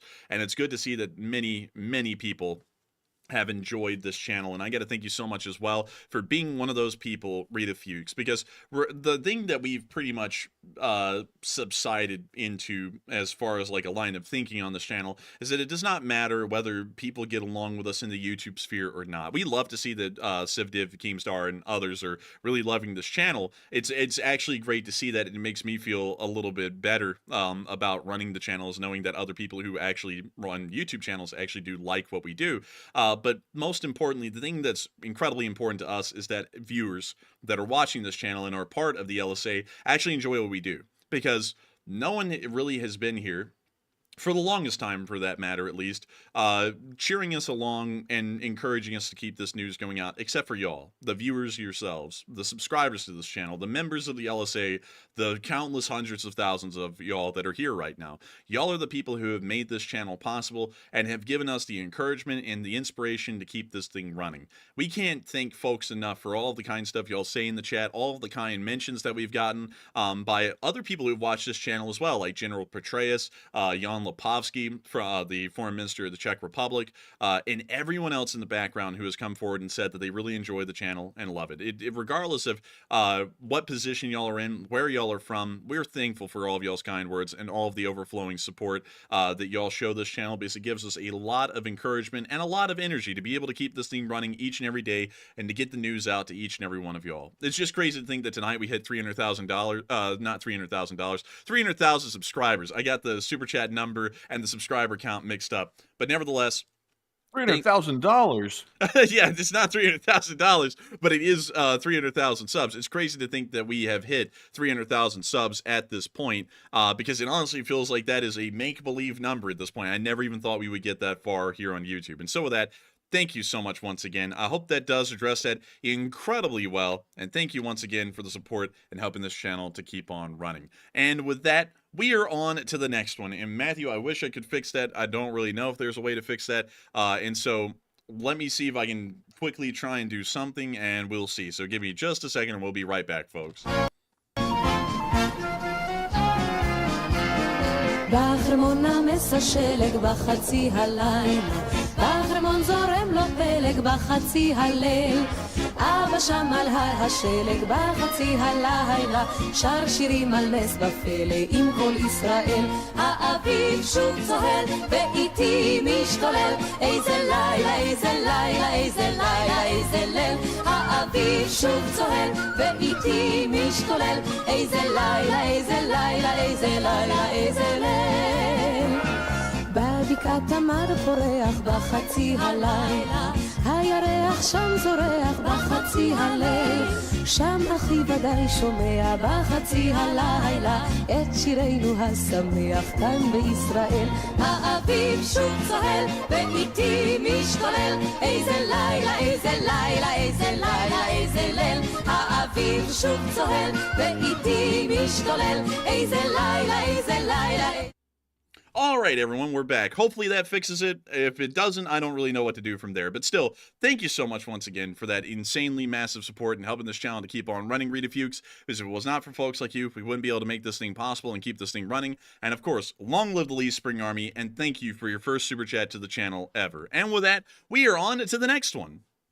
All right, and it sounds to me like the lag issues might have been fixed temporarily, so I'm very thankful for that because, of course, I like to hear what's going on. But anyways, moving on to our next one here. This one goes to John Gamber, who puts in a $50 donation, and thank you very much, John, for that $50 support. We appreciate it. And says, congrats, Enforcers, for reaching 300K. And having been here since day 5 of the conflict and seeing and hearing how things have improved, I can see why 300,000 subscribe. And also, again, congrats and keep things going. And thank you so much for the kind words, John Gamber, and thank you so much for the congratulations on hitting 300,000 subscribers. Truly, a milestone I never thought we would achieve, and I got to thank you so much for the kind words as well. I really do not know what brings people to this channel, because the honest reality, like, this is the crazy truth about it. We don't really put on a mask to run this channel or anything like that. We're just being us like we are off air when we run this stream. And I always thought, we're probably fairly average folks, like, it's probably not going to be that interesting to hear us say this kind of stuff, like, to be entirely honest. But nevertheless, people have flooded in to hear us cover the news and hear our analysis of things, which has just blown me away for the longest time. Like, I don't know why. so many people find what we do to be unique or really fun and enjoyable. Because, sometimes, like I say jokes all the time, some of the jokes end up kind of being cheesy. I think I've said my style of jokes so many times around my family. Most of them don't get a laugh out of them because it's just the kind of common jokes. But still, I got to thank you so much once again, because if it was not for folks like you and the kind words that y'all have thrown in endlessly at this point towards us running this channel, we wouldn't be able to keep this thing running. And so thank you so much for your third super chat ever, John Gamber. And thank you for being an old guard of this channel and having been around since the dawn of time, because I've seen your name a lot in the live chat, and I do know that you've been around at least since day 5, because I've seen you around for as long as I can physically remember running this channel. So you have been here forever. And so with that, thank you so much once again. And with that, we are on to the next one. And also, I just saw Marie Elise say in the live chat, Enforcer, your short today was so well done, and day by day you're being more and more professional. And as my eye twitches and also my face is shuddering and shattering, thank you very much. That was me on the Short War So video today as well. Also, I saw people in the comments, like, everybody gets us mixed up. I saw actually people in the comments saying, was this the same guy talking with like an alternative personality or something like that on these videos, and then he jumps back on the stream and they're like the same guy, like playing 2 different people? I guess we sound so similar, it's hard to tell us apart who's doing what at this point, because the comments were full of, oh, this is great, Enforcer, thank you so much. And then like 5 people said, oh, thanks, Enforcer Matt. I'm like, oh, okay, at least some people know it's Enforcer Matt. But anyways, like, jokes aside, thank you all for watching the Short War videos today. Today's video got a crazy amount of views on it, and also thank you very much for pressing the like button as well. I appreciate it. I need to get y'all to do the like little grunk thing or whatever the Enforcer was having you do in the comment section down there, like grunk and what was the other one, mink or something like that for Sheba. Fank. I come up with a new one each day though, so that way you actually have to watch to that point in the video to get the new one, because I've done I think Grishek, Scrimpy, Fank, and Gronk. I think those are the ones I've done so far. So, as long as it's new and original, and I'm trying to also not do things that are just random, like words like hello. Like, I'm not going to do one like hello. It's always going to be some kind of like a weird word or something like that. Like, I think one of the next ones, like, spoiler alert, is probably going to be like scribbit, which is literally just ribbit, but with SC in front of it. So it turns into scribbit. Like, it's not a real word. Like, it's just something I'm coming up with. But that we'll probably do, I'll probably do that on tomorrow's Short War video if I make one. So if y'all are there, y'all already know which one it will be. It'll probably be scribbit, but nevertheless, I hope that does address that fairly well, at least in my opinion, with what I'm doing with that. But also, yeah, we do alternate days, and apparently Matthew and me do sound very similar, and apparently we sound similar enough that a lot of people can't tell the difference, which is also really weird, Matthew, because some people also say that we're totally different sounding, and I either sound better or you sound better, like, it's a subjective opinion, and it's like, that's weird, because apparently most people do not know that we're two completely separate, like, people in real life. Like, we're maybe not if I just do it in this voice, maybe people will know it's Enforcer Matt coming in on the mic, and it's not the other guy talking on the videos. The next thing I'm going to do, Matthew, I'm going to go, hello, everyone. I am the Enforcer, and welcome to the breaking news. Please make sure to like, comment, and subscribe. A lot of people say... Or simply give me the chance to come in strong on the beat, and maybe you'll hear me next time more clearly, Bliad. Wait a minute, hang on, Matthew, I got it. Hello, everyone. I am the Enforcer, and welcome to the breaking news. Please make sure to like, comment, and subscribe to make sure to get more breaking news. Moving on into the breaking news of today, we were able to hear from Russia or something like that, and just do like the whole video like that. I think that he really hasn't thought it out very much, because the Ukraine's taking all the money and they're putting it into the biolabs, and those biolabs that nobody's ever seen or really heard of, but they're working on whales and worms, and oh man, honestly though, man, you know what I should do a video in? Aw, man, welcome back, everyone. I am the Enforcer, and I have nothing to live for. Please make sure to like, comment, and subscribe. Aw, man. Someone's already tried that, and it didn't get any views. Yeah, it's actually the guy who sounds like that. Yeah, like that guy. Also, Matthew, one thing that I always find funny, do you see this when you go onto the phone? Like, it'll show you, like, the clips that people have made of the streams, and there's always these, like, 2 goofy people who are of the Hot Dog Man's channel, and they will clip stuff, and they'll be like, they're trashing Hot Dog Man, and it's like, no shit. It's like, anyone on air could hear that. It's like, that's not a mystery or anything. It's like, what's the point of that? I don't even get it. But anyways, with that, I hope that y'all enjoy the way that we do our videos, because while we are two totally different people, I have to say that we thank y'all for being here. Both of us do, because it's not just about me. I had to throw that Also, one in. simply screw your head on better and think a little bit more clearly. Maybe you would have a little bit more success, maybe a real chance at making a victory. But for now, you stay loser. Maybe if you didn't make dog water YouTube channels, maybe you would do just a little bit better. Like just maybe Maybe a if the fraction. content, maybe if the content was not straight 100% pure dog shit, maybe it would actually go a little bit farther in the algorithm. Your video, your titles and your thumbnails look like dog ass, and your actual content is like rabbit shit. Very bad. Go back and do it over. There's just something like that. It's like, please. Thank you very much, and you know the thing. I would like to thank the United States president for stopping this jackass from putting out more dog shit. And I'd also like to thank, like, Oh man, knock it off, knock it off. Can you believe it? They're mocking Zelensky to make fun of me. It's like, no, it's like we're just using his voice. But anyways, dude, you know that's all going to be clipped, and the next time a hit piece is made, he's going to be like, I'm exposing them. Look, they don't want you to know this, but it's literally on their stream with 8,000 people watching when they did it. Look, it's like, wow, real discovery right there. And then when we slap a copyright strike back on again for him infringing on our work and our own creation, he'll be like, see, they're bullying me. It's like, no, you literally just stole our content. Oh, without man, our permission. it just never gets better. Yeah, and we don't give you permission to use our stuff. So, aw, man, let the tears roll. Aw, man. Boo. Let me go take some more pictures with women in a very simpy way, showing that I'm really trying to get with them, but I'm just trying to be in the friend zone for now, thinking I can move out of it. Aw, man. Did you see that, though, on Twitter? He said 2024 is supposed to be my year. You remember that? He said 2024 was his year. 100,000 subscribers. He's going in the wrong direction. He's getting minus 200 a day. He's supposed to be going plus 200 a day, not the other way. Oh, man, dude. You remember that? He was like, I can feel it. Like, this was literally all, like, New Year's Day of this year. He was like, I can feel it. This is my year. I'm going to hit 100K. I think he started the year at, like, 64,000. He's gotten up to, like, 67.2. So it's a collective gain of 3,000 subscribers over, like, 10 months at this point. It's like, good job.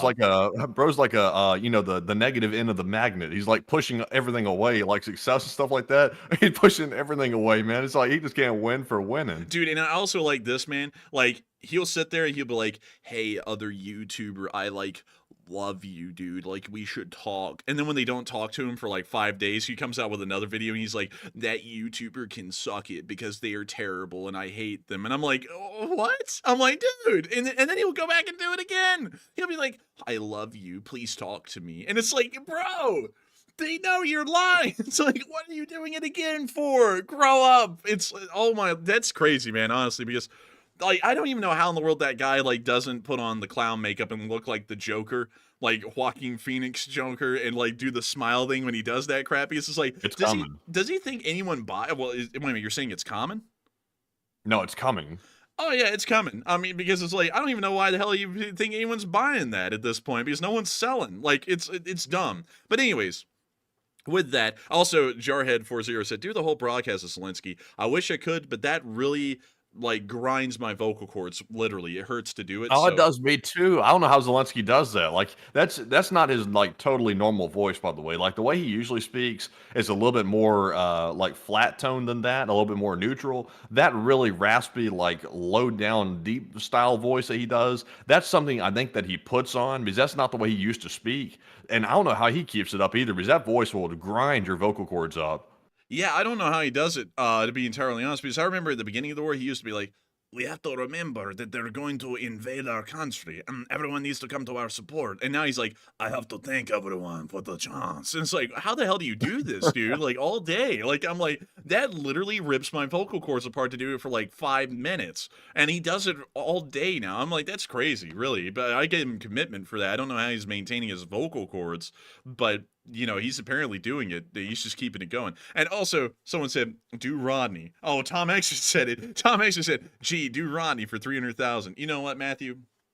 We're going to have to, because it is 300,000 subs.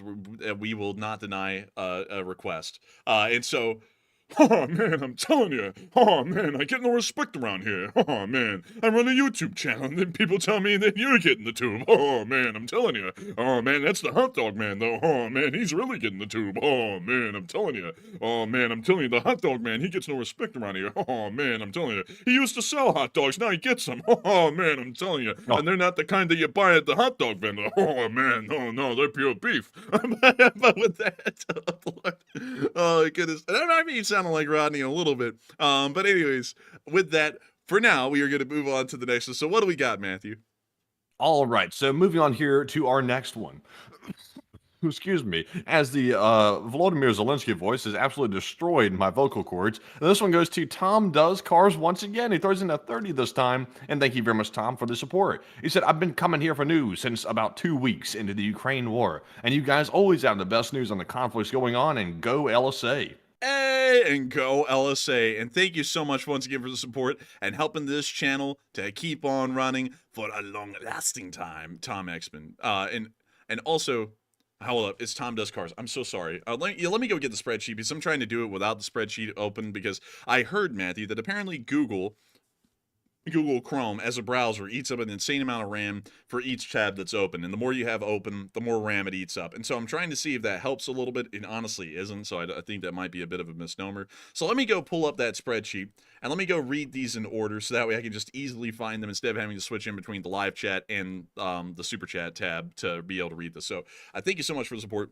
Once again, Tom Does Cars and helping this channel to keep on running. And also, thank you for being an old guard as well. It's actually pretty crazy to think that we have kept loads of people here for 3 years now, just about. And also, Tom X-Men, we will get to yours here soon. I'm sorry, we accidentally mixed it. Well, I accidentally messed that up, and I was addressing yours before I was supposed to be addressing it because we're supposed to be addressing. And really quickly, Tom Does Cars. I don't know why my brain isn't working. I think Matthew and me are both getting tired because of yesterday's stream and everything that went on with that. But still, thank you so much once again for the support, Tom Does Cars. And thank you for being an old guard viewer, and thank you so much for being here with us the entire time, because it's crazy to think how we have covered so much over so much time that we really are moving from being just about the Ukraine war, because when we started the channel, that was the only thing going on in the world was the Ukraine war. And over the past year and a half, so many other things have happened around the world that we've ended up actually becoming, at this point, a world news channel. And we've actually made the transition to doing that, because while we still have a pretty heavy focus on the Ukraine war, because it is one of the biggest things going on in the world every day, we are covering everything around the world at this point that is within Western and American interests as far as conflicts are concerned. And that is crazy, Matthew, when you think about it, because I remember when you and me were wondering, like, would the channel survive if the Ukraine war ended? We were like, that's probably it. We'll just pack it up and that's the end of the channel. And now we've kind of just moved into being world news, and it's really just going along just fine. Well, I thought it was going to have a death knell during law school, because law school was taking up so much of our time, like literally every hour of the day, except for like the few hours we did the stream. We had to stop doing videos. We had to stop doing pretty much everything outside of the nightly stream. And even the nightly stream was starting to get strained as we were going through law school. I thought that was going to finish the channel off. I was like, damn, we're either going to pick law school or the channel. And ultimately, law school did not pick us. And we ended up picking YouTube. I'm glad we did that, because law school sucked. I did not like the legal profession. And I'm glad we left that completely, because that would not have been a good thing for me, especially. This was not my interest whatsoever. So I'm very happy we ended up going with the channel, because I enjoy doing this a lot already. And even from there, we've grown the channel even larger, and we started doing even more stuff, including the videos on a daily basis, and also expanding the streams as well. So I'm just very glad we chose it, and I'm very glad that everybody is watching as well, because we enjoy doing it. Yeah, we really do. And I've got to say, I really enjoy getting to cover everything that we cover. It's really cool to actually cover more than just Ukraine, because while we did end up starting off just covering Ukraine only, because it was the biggest thing going on in the world, covering Ukraine sometimes does get a little bit exhausting a little bit because we always put a cheery, happy tone on air, onto all the news that we cover, regardless of what it is. But sometimes, you look at things with the Ukraine war, and especially a lot of the gore that comes with it, in the background that we don't get to show on air, and it will kind of wear you down a little bit over time, seeing that nonstop. So being able to cover other things in the world, like the Middle East conflict, where there is gore, but it isn't as bad as Ukraine's, to be entirely honest, or getting to cover East Asia where there really isn't gore and it's just a lot of diplomatic maneuvering that's really high intensity or very tense. It's actually kind of nice to be able to do that because it gives us a little bit of a recharging and breathing moment to be able to get back into kind of the heavier stuff that the Ukraine war is, and then be able to keep on going with the kind of upbeat tone that we have no matter what's going on in Ukraine. We always try and make sure to have a good tone about it. And so I have to thank everyone so much for really enjoying how we've been covering the news, how we've actually kind of transformed recently, Tom Does Cars, into a world news channel over the past year and a half. And of course, long live the Lee Spring Army, and the Lee Spring Army will never die. And also, to speak a little bit more on Matthew's topic, it is largely true. I also thought that law school was going to kill the channel, because during law school, those are the lowest months on the channel. Like, not the lowest months, like, for us, like, emotionally or anything. Well, actually, it kind of was, because I was getting absolutely exhausted, really. But it was the lowest moment on the channel and everything. Like, viewership, the streams running, how much we were able to do. Like, everything was hitting the rock bottom at that point. And I was absolutely hating that because, really, to be honest, I wasn't really that invested in law school from the start, because before law school even began, I was getting a really good idea that I really like doing this a lot more than I would ever being an attorney. But I tried to go anyways just because, and I knew that I wasn't going to like it, and I didn't like it. And so when I finally was ready to drop out, I was more than happy to. I didn't even really think about it or look back too much. And since then, we've been loving doing this. I mean, this is actually everything that I would have ever wanted to do in life as a job. Like, this is, Matthew can tell you, this is literally in my wheelhouse. I get to talk about conflicts, which is something that I've always read a lot about. I get to talk about the history of conflicts. And now we get to talk about pretty much anything and everything around the world. And somehow I've even been able to throw trains into it here and there, which is pretty crazy to think about. But still, we've been able to do it at least a little bit. It's crazy when something's not your interest. Like, for example, law school and the legal profession was really not my interest, but I gave it a shot anyway because I was kind of like, I kind of just grew up in that environment and figured, well, let me just do that. I'm not really sure what I really want to do. I have a general interest in political science, but I really don't know how that would turn into a career. Somehow, this has turned into a career for both me and the enforcer, which is a blessing for certain. But also, like, for example, we put like a ton of hours into this channel every single day. Like, every single day, we're working on something with the channel, pretty much day and night at this point, pretty much covering stuff on Twitter, compiling stories, making the videos, making the streams, and also the merch as well, and also doing the Patreon. That takes up pretty much every hour of our day. But yet, even with was going that hard on the channel, I'm like motivated to do it every single day. But in law school, I couldn't hardly find the energy to do anything because it wasn't really my interest at all. So I guess the moral of the story is always go with what your interest is. Don't just go with something because you're like, oh, I'm got to do this because I got to do it. If it's not your interest, just move on, because like our energy levels on this stream and on this channel is tremendously high compared to when it was in law school. We had like no energy at all during law school because we were like stressed out to the max. Law school was really horrific, to be honest with you, a terrible thing. Like, I know some people, they like it, not really my thing whatsoever, but I'm glad we moved on. Man, and I would sit there, man, I would hate it because the streams would end at like 12. We would get to bed at 1, and we had to be up at 5 every day to be able to go to law school. And you would go to law school, and there were some nice people at law school. Like, I want to say that there were people that were nice and I got along with, but at the same time, I've never been in a more stuffy and kind of like a stuck-up atmosphere than that specific law school ever. Like, every time you went there, it felt like it was some sort of a competition and a literal pissing contest with everyone else there. Like, you know, we would come in, and at the beginning, I was like, I'll try and make friends. And then they want to be like, oh, well, were you a paralegal? And I was like, well, no, but I run a YouTube channel. It's like, I run a YouTube channel. Oh, well, and it's like, who the hell are you to judge me? It's like, I'm running a whole freaking news company back here. You just went and interned. It's like, why in the world are you judging me like that? I'm just trying to be nice to you. It was a really weird place. And I had been a paralegal, and it didn't make it any better for me. It still sucked just as bad, and I had legal experience at that point.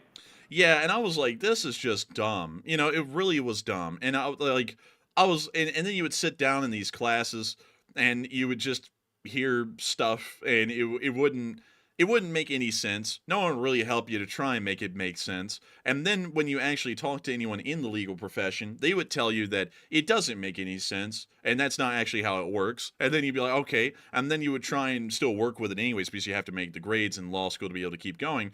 And it was just hell on earth. And then also having to sit around all day, because the way they would schedule it, you don't get to pick your classes in the first year of law school, which is a really big thing for us, because it's like we have a lot to do, it's like we can't just sit around all day. But they would pretty much just make you sit around all day. And I think that the reason why they would do that was deliberate, just to see if you would be willing to just jump through the hoops of sitting around in between classes for 3 straight hours just to do nothing. And there was nothing to do on the campus.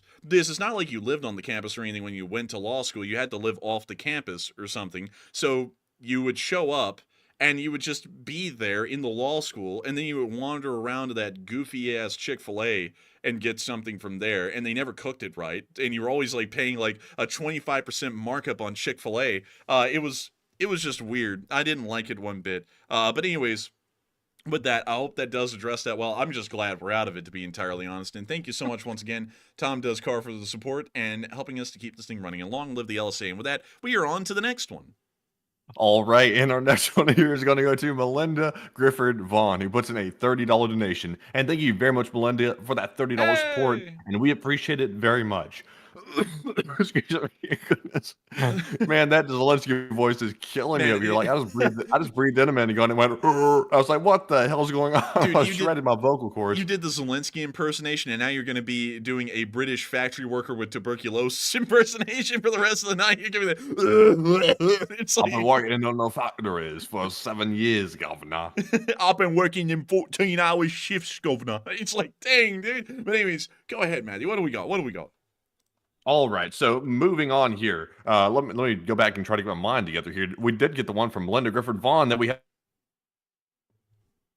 have not read off just yet, and Melinda put in that 30, and thank you very much, Melinda, and also sorry for hacking all the way through that. But anyways, Melinda said congrats on 300K subscribers, and here's something for the puppy fund and the rooster for the Cult of Matt, LSA, and please take a question from the chat. And thank you so much for the support, Melinda Grifford Vaughn, and helping this channel to keep on running, and thank you for putting something into the puppy fund. We love our puppies. They are absolutely precious. Little wee baby Sheba and Msocwo work.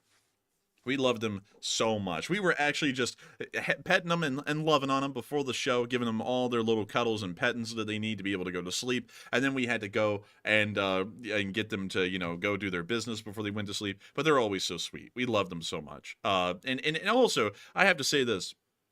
I have to give a big shout out to Msocwo and the baby Scrimpy for being how sweet they've been, because they've actually been massive champs in Enforcer Studio 2.0. They have dealt with it a lot better than we thought they would, to be entirely honest, because they haven't really moved a lot in their lives, so we didn't know how they would take moving, and they have just been totally fine, actually. Surprisingly, we've been really shocked with that. And so thank you so much for supporting the Web Puppy Fund, and thank you for supporting the Rooster Fund, too. I don't know what the Rooster is for, but it is for the Cult of Matt, so that is... It's John Wayne, Pilgrim. You've got to make sure to have the damn rooster, Pilgrim, or something like that. My name ain't Rooster Cogburn for nothing. Well, what do you call Rooster Cogburn for, man? Ew, man. You call him for not the chicken hawk, you know. Well, I gotta tell you, Pilgrim, it's not about the chicken that hawks you, it's about the hawk that chickens the tour. But with that, I hope that does address it well. The hell? What the hell is that, Pilgrim? What the hell are you talking about, bastard? John Wayne never spoke like that, did he? You calling me a commie or something like that? No. Well, that's good, Pilgrim, because if you were, you'd be asking for trouble or something like that. Dude, why in the world did he always talk like... That's like the non-confident version of John Wayne. If you did, you'd be looking for trouble. You know what I mean? You know what I mean? You know what I mean? You know what I'm saying? He just whips into my voice in a movie, and he just starts reaching his hands out towards the camera, the explaining hand gesture where your hands are kind of pointed downwards to the floor, and you're outreaching your arm. She's like, you know what I mean? You know what I say? Like something like that. It's like John Wayne, the non-self-confident version, seeking validation after everything. You know what I mean, Pilgrim? I walked down the street yesterday and the sky was blue. It was blue, wasn't it? I hope it was blue. I think so. I mean, he turns into Popeye, dude. He's like, when I was coming into town, I saw that you didn't have water in your trough. I wonder if that's going to be a problem. Maybe a little bit of dehydration. You know, something like that. It's like, dude, it's the ultimate crossover right there. But anyways, also, Matthew, one more thing I was wanting to get out right there is, I was watching something. Oh, you know what? I forgot it, man. I don't, honestly, man, I'm telling you, I think I'm exhausted as well, man, because my brain feels like it's just bouncing around little neurons up there right now, and they're not really clicking like half the time, to be honest. Like, I think I'm actually worn out too, for some reason. I don't even know why. Yeah, but I knew when we did that long one yesterday, that 4 hour and 30-minute stream, I knew today was going to be a rough one. And I've woken up today and I've started out strong. And once I drank the espresso like an hour or two ago, whenever the stream started, and it didn't really kick in, I was like, something is not going good here. I think I'm running out of steam. Man, I think I'm running out of steam, honestly, too. I'll be honest with you, man. I think I'm going to have to start relegating my coffee intake, because while it keeps me going on this stream, I'm going to be honest, man. It's like, I think it's actually doing a number on me, so I'm going to have to either limit that or just cut it out and then tough it out on the streams with no coffee, because I think I've about had enough doing that for like 2 straight years, really 2.5 straight years. But also, hang on, I'm trying to see. Let's see, John Wayne playing Popeye. Oh my lord, imagine if John Wayne actually was doing a Popeye movie. He'd be like, let me tell you something, Brutus. I'm about to shoot you. Or something like that. It's like not even a Popeye thing. He doesn't even eat spinach. Oh, yeah. And then John Wayne just blasts his ass to like right on the spot. Movie's over. Oh, yeah. That's it. John Wayne would be like, let me tell you something, Pilgrim. I might be running on 60, but I'm going to play characters in my movies that are at least in their 30s. Like Green Berets. Like that was like such a weird movie at that point, because he was like 60 and he's like the leader of the Green Berets. It's like, I don't think the leader of the Green Berets on like the field, I think he was like a captain or something in the movie, it's going to be 60.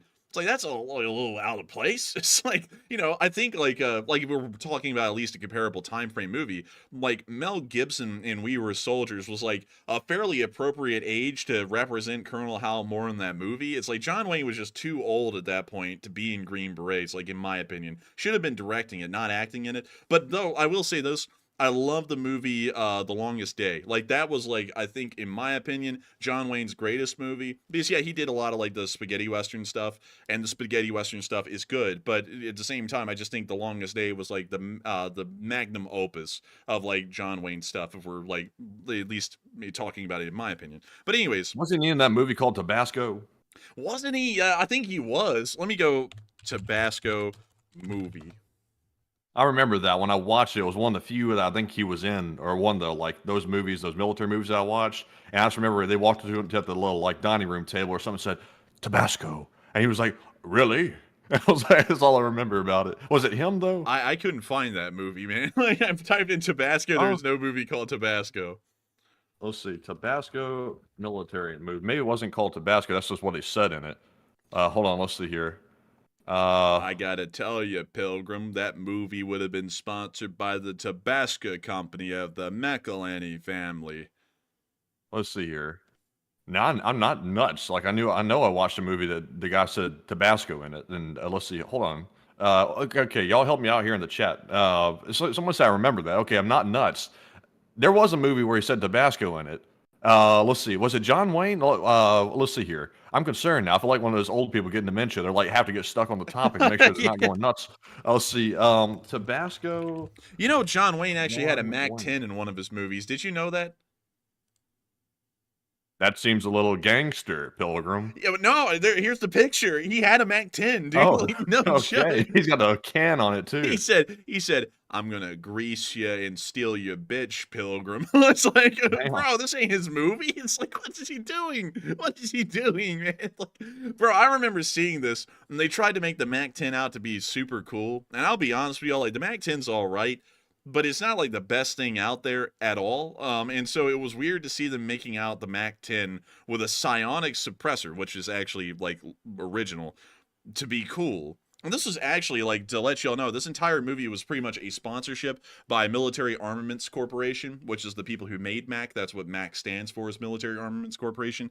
They pretty much paid a massive premium for this gun to be the star of the movie. Like, the gun was, the movie was more so about the MAC-10 than John Wayne, and it was a hope that it would increase domestic sales because the military contracts that they were hoping to get didn't come through, and they were trying to keep the company alive. And this is actually, like, this movie is a little bit of the reason why the MAC-10 ended up becoming the gangster gun, because a lot of gangsters at the time actually watched this movie and were like, well, dang, like, he used the MAC-10 pretty good in the movie. Let's start buying MAC-10s for the gang. And then that's what they did. And so kind of a little bit of an interesting history right there.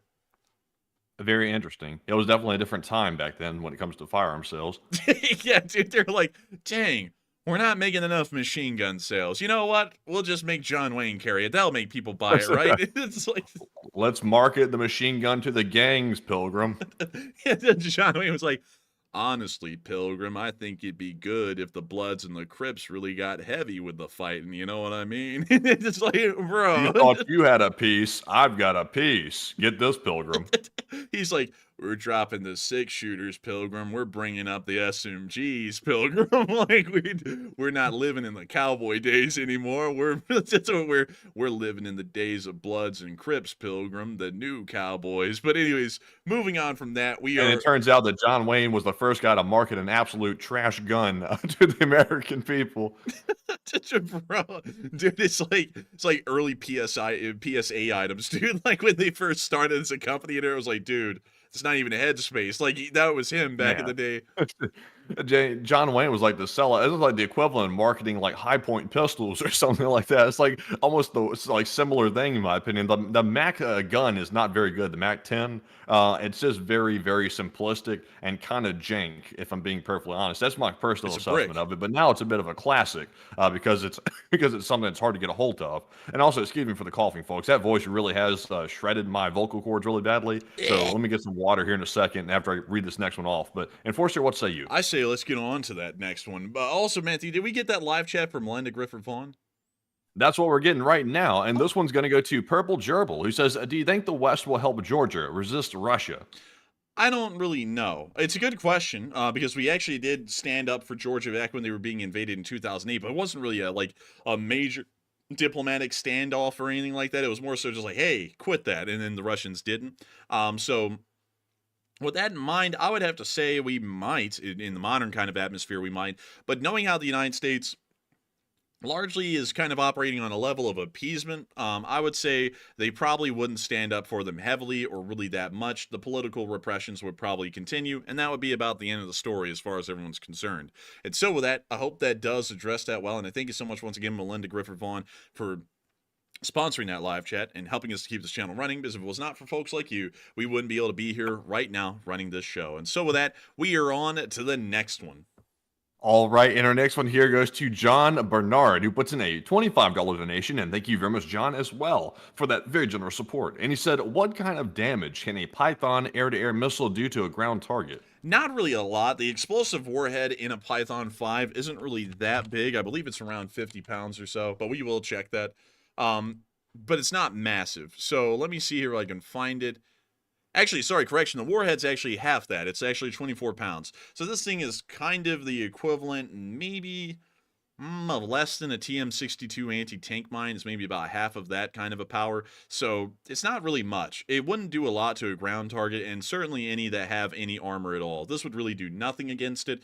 So that's why it's largely relegated to air-to-air. Because in an air-to-air engagement, it's not really about raw explosive power. It's really just about causing damage to the aircraft at all. And that's kind of why most air-to-air missiles don't really have a high explosive yield. It's more so focused on the maneuverability of the missile as well as its range. Also, once again, I just don't know what the hell's up with Homelander back there on the advertisement. I have no clue, because like when was this picture made? I don't even know. But many of y'all that may watch that show, The Boys, is that or is that not Homelander? Like, that's literally like the same colors and everything and the same hair as Homelander. Like, why is that in the advertisement for Raphael selling a missile? Like, I don't even know. But anyways, with that, I hope that does address that well. And thank you so much once again for support and help this channel to keep on running. And with that, we are on to the next one. And this one goes to Paul Liam, who puts in a 25. And thank you very much, Paul, for that support as well. We appreciate it. He said, do you think Poland could eventually send troops into Ukraine? I think they could under the right kind of conditions. I don't think they exist right now, but if the Ukrainians really start to lose at some point, I bet you there will be a lot of Western intervention at that point. The Polish and the French will be first, and then everyone else will follow in second for the most part. And so with that, I thank you so much once again for support and helping this channel to keep on running. I hope that does address that well. And we are on to the next one. And this one's going to go to Jocelyn White, who puts in a 20. And thank you very much, Josh, as well, for that support. Longtime channel legend, by the way. And Josh said, thank you for always being the first to the news. And thank you so much, Jocelyn White, for always enjoying our coverage and us being first to the news most of the time. I think yesterday we were very close, or we were one of the first to the news, and I always love to know that we are known as one of the channels out there that is able to immediately break news as soon as it happens, and we aren't like mainstream news companies that usually take hours to be able to tell anyone what's going on, or they completely ignore it in favor of continuing on with domestic political blabber, which is wonderful, because that also means that we're beating a lot of our competitors here on YouTube in this kind of world news sphere as well, because most of them are so obsessed with politics at this point, they completely miss the forest for the trees and remember that their primary existence of their YouTube channel is to tell people about what's going on in Ukraine or what's going on around the world. And so with that, thank you so much once again for support. I hope that does address that incredibly well. And with that, we are on to the next one.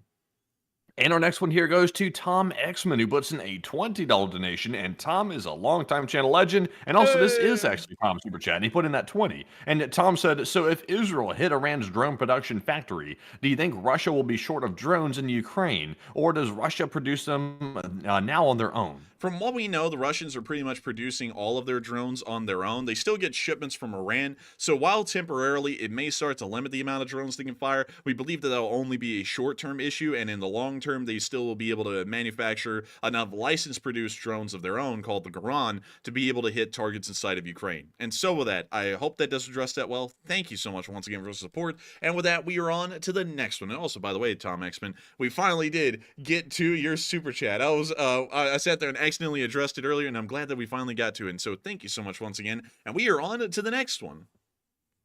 And this one goes to Jason Carpenter, who puts in a 20 and says, thanks for keeping everyone informed on world affairs. And my question is, why is Ukrainian conscription age so high? And also, what is your opinion on Ukrainian abilities to build defensive positions? And you're killing it, bro. You're killing it. Hey, and thank you so much for the support, Jason Carpenter. And I would have to say that in my opinion, the reason why the Ukrainian conscription age is so high is probably because they never expected that they were going to conscript anyone. Maybe. I really don't know why, because here in America it's 18. And I always found it interesting when pro-Russians are like, oh my god, Ukraine's losing. They lowered the conscription age from 30 to 27. It's over. I'm like, what?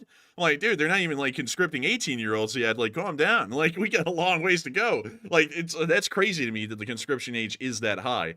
I don't really know why, to be entirely honest with you. Maybe it's just internal political decision that was made in Ukraine at some point way early on, decades ago, and they just stuck with it. Now they're having to lower it. I'm not really sure. But as far as Ukraine building defensive positions, I'll be entirely honest with you, it doesn't look like they actually do that good at it. At least from what we know. Because everywhere, every time the Ukrainians have been attacked recently, everyone's saying, oh my god, where are the defensive positions? No one built them. And like the thing is with that is that it wouldn't look that bad for that to happen if the Ukrainians weren't always hyping it up that they were building amazing defensive positions. You know, they're like, we are building amazing defensive positions in the area of Chernobyl all the way over to Chernihiv. And also when the Russians got pushed out of Kharkiv, there were loads of videos made before the Vovchansk offensive where they were like, we are building a formidable defensive line along the entirety of the border. The Russians will never make it through. And then when the Russians invaded the Kharkiv Oblast again, every single Ukrainian commander on the front line was like, there are no defensive positions, or they were built shoddily, and they aren't even in proper, like, geographically defensible positions. And so I would have to be entirely honest, I don't really know if they can. At least in areas where there is active fighting, the defensive positions are built in good positions and built with sound construction, generally because they don't have the opportunity to screw up in that situation. But when there isn't really like an urgency, we have seen several times at this point that defensive positions aren't really built that well. I feel like that's more so a failing of the commanders, and I feel like that should be brought upon those specific brigade commanders whose responsibility it was to build those defensive positions and to oversee the construction production of them, because that is a very interesting kind of a failing to have, especially when defensive positions at this point in this kind of a war where pretty much everyone's locked up on both sides and really can't make any ground. It's so important to be able to properly build defensive positions. And so with that, I hope that does address that well. And I thank you so much once again for the support and helping this channel to keep on running. And with that, we are on to the next one.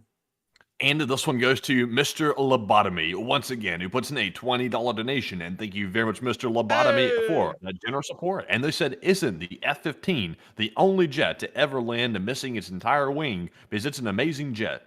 Yes, you are correct. The F-15 did land with only one wing. Let's see. F-15 lands with one wing. Let me see if I can go get you all this picture here. Yep, here we go. And this ain't clickbait, folks. This is the real deal. This was an F-15 that landed, I forgot when, but the entire right wing had literally sheared off the plane, entirely down to the actual, I believe, the main spar in the fuselage. And it landed. Like, it flew fine. The pilot didn't even know that he had lost the wing. He just said the plane felt a little sluggish, and then they told him on the ground, well, you had lost an entire wing. That's why it was sluggish. So that's actually pretty crazy to think about. And what's even crazier is that it didn't really require, from what I remember, at least if I'm remembering the story right, a lot of rudder input to stop it from just going out of control. Like, I don't even think it required any at all. But still, it was a wild story, and I think it is the only aircraft to have landed with only one wing. And let me see if I can get you all more close-up. There's a close-up picture of the entire wing literally ripped off, except for the main spar right there. And you can also see the 20mm is still in its casing right there, too, which is pretty cool. But still, that's crazy when you think about it, that this thing actually survived that. Also, the F-15 is the only aircraft to have gotten an exo-atmospheric kill. Did you know that, Matthew? This thing shot down a satellite. I did know that, actually. I think we had mentioned that the last time that Israel sent their planes up. Yeah, I think so. Maybe so. But yeah, the F-15 is the only aircraft at this point that has been able to shoot down a satellite. It was a very specific kind of conditions that was able to do that in, but technically it is the only one, which is incredibly cool. And so with that, I hope that does address that well. Thank you so much once again for supporting and helping this channel to keep on running. And with that, we are on to the next one.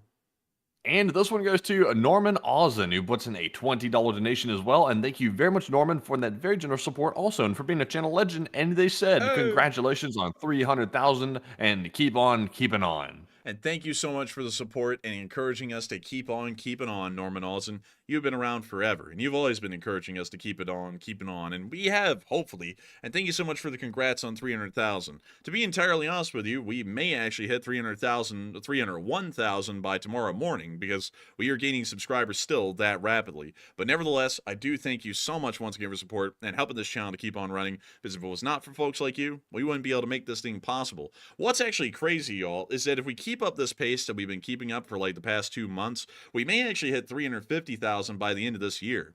So we may be getting very close up to getting to the next 100,000 at 400,000. What's even weirder than that, if we kept up this pace over the course of next year, we could hit 500,000. We could be at 500,000 if we just kept growing this quickly over, actually, hell, I mean, really, if we're talking about just the past 2 months, because to let y'all know, we've gained about 25,000 subscribers just in the past month. If we kept up that kind of speed, we could hit, we could probably be getting really close to about 750,000 subscribers by the end of next year, if I'm doing the math right inside my head, and I might not be.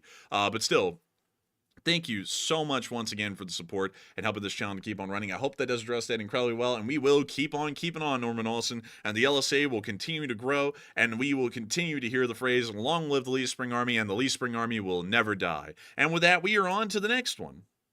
And our next one here goes to Adam Baker, who puts in a 20. Excuse me. Adam, thank you very much for that $20 support, by the way. And also, he is a first-time super chatter, and we appreciate that very much. He said, I just subscribed last night, and great work, y'all. And I appreciate your dedication to be reporting in real time, despite what that entails. And how much does last night's attack hinder the Persian military in your eyes? It does hinder them a great deal. But before I get into that, I do thank you so much for subscribing last night. Thank you for being one of the subscribers. I think, let me make sure to check. You were one of the new 4,000 subscribers that joined the channel yesterday. That's crazy, man. 4,000 subscribers joined the channel yesterday. Is that like, let's see here. That is the highest subscriber day that we've had in the past 90 days. That actually is the highest subscriber day we've had since April 18th of this year.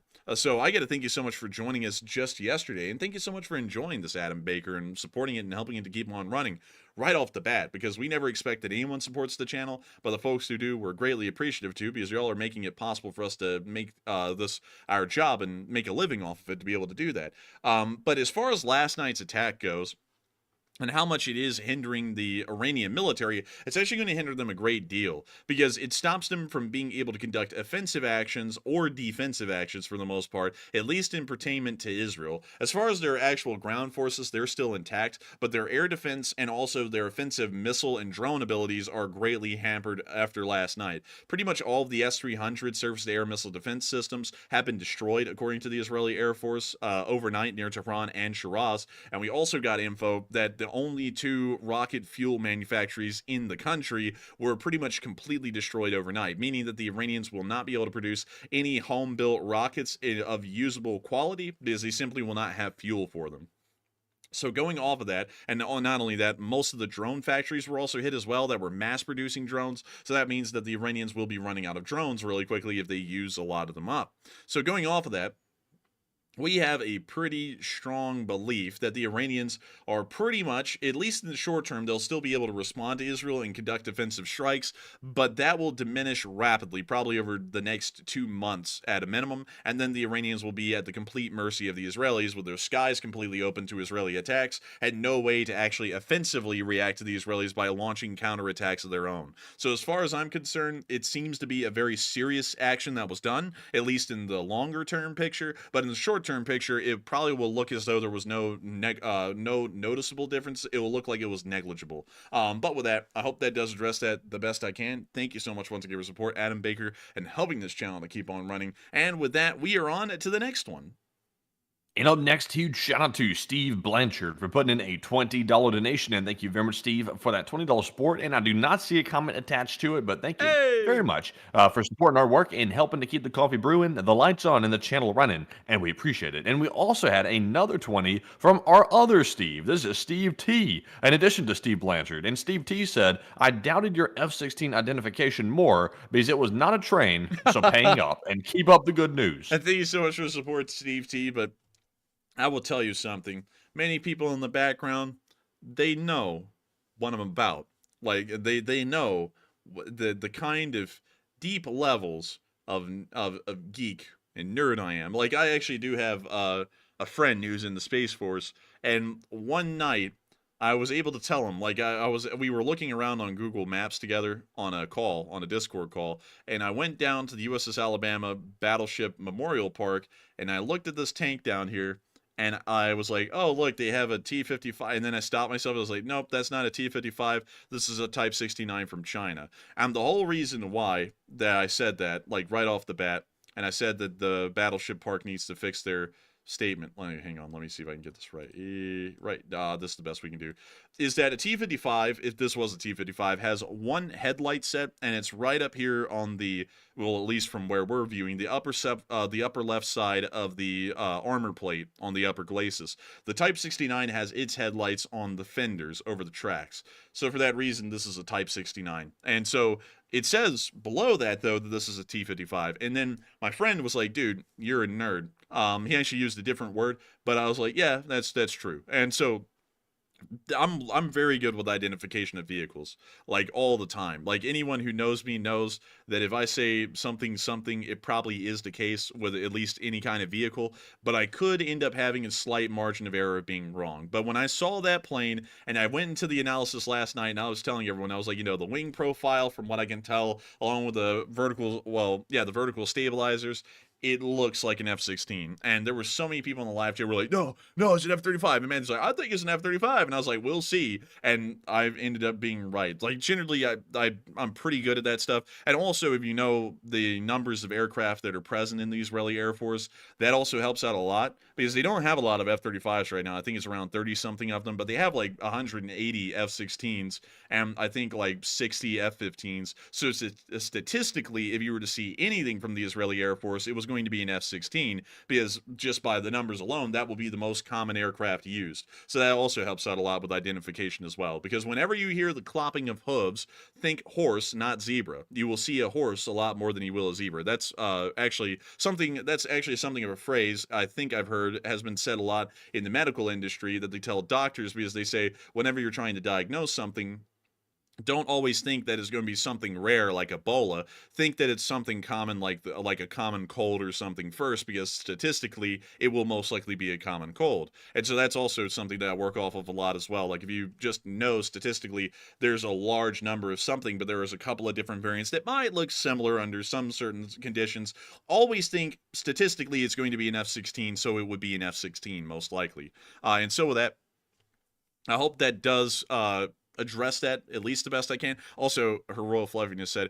you're basically at a level of being able to tell all the BF-109 models from each other, which many experts even are completely incapable of. Now, the BF-109, though, that one I might actually have troubles with, because the BF-109 really does look so similar to each other. Like you can tell the early ones from the late ones. Like, let me go see, like, you know, I'll spend a second talking about that one, because that's a good point. But that one actually is tough to tell apart. This is, like it actually says it on the caption, but this is a BF-109G. But you can always tell, like, you can generally classify BF-109s into late models and early models just by a couple of small details. The late models always had very streamlined front nose cone sections, where the engine cowling and the actual propeller head were pretty much all streamlined into one monogamous body, if you want to call it that. But the early iterations of the BF-109 did not have that. Like you can see right here, there was actually a very prominent sloping at the front of the engine bay that led to the propeller head cowling that was on the front of the aircraft. That's probably one of the easiest ways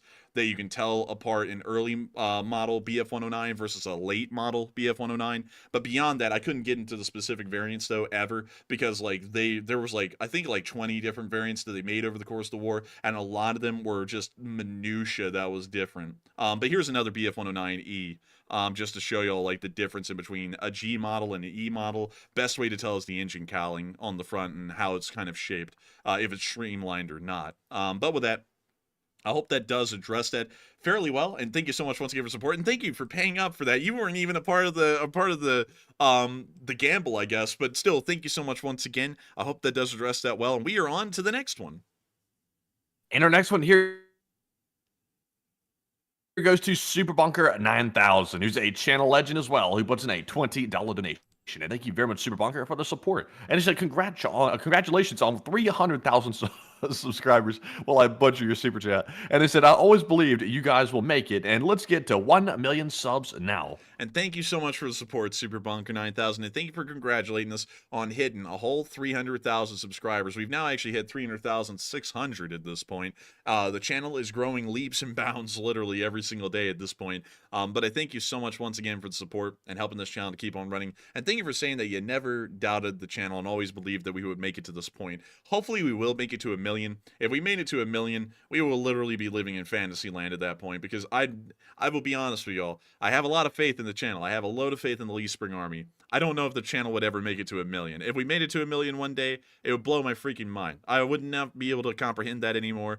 It would be incomprehensible to me. But I still thank you so much for having that much faith in us, Super Bunker 9000, because if we ever do make it to 1 million, you'll actually have been right, because I believe that we never will. You believe that we will. So if we do, I will be absolutely like my mind will literally be blown by that. And so thank you so much once again for support. I hope that does address that well. And with that, we are on to the next one.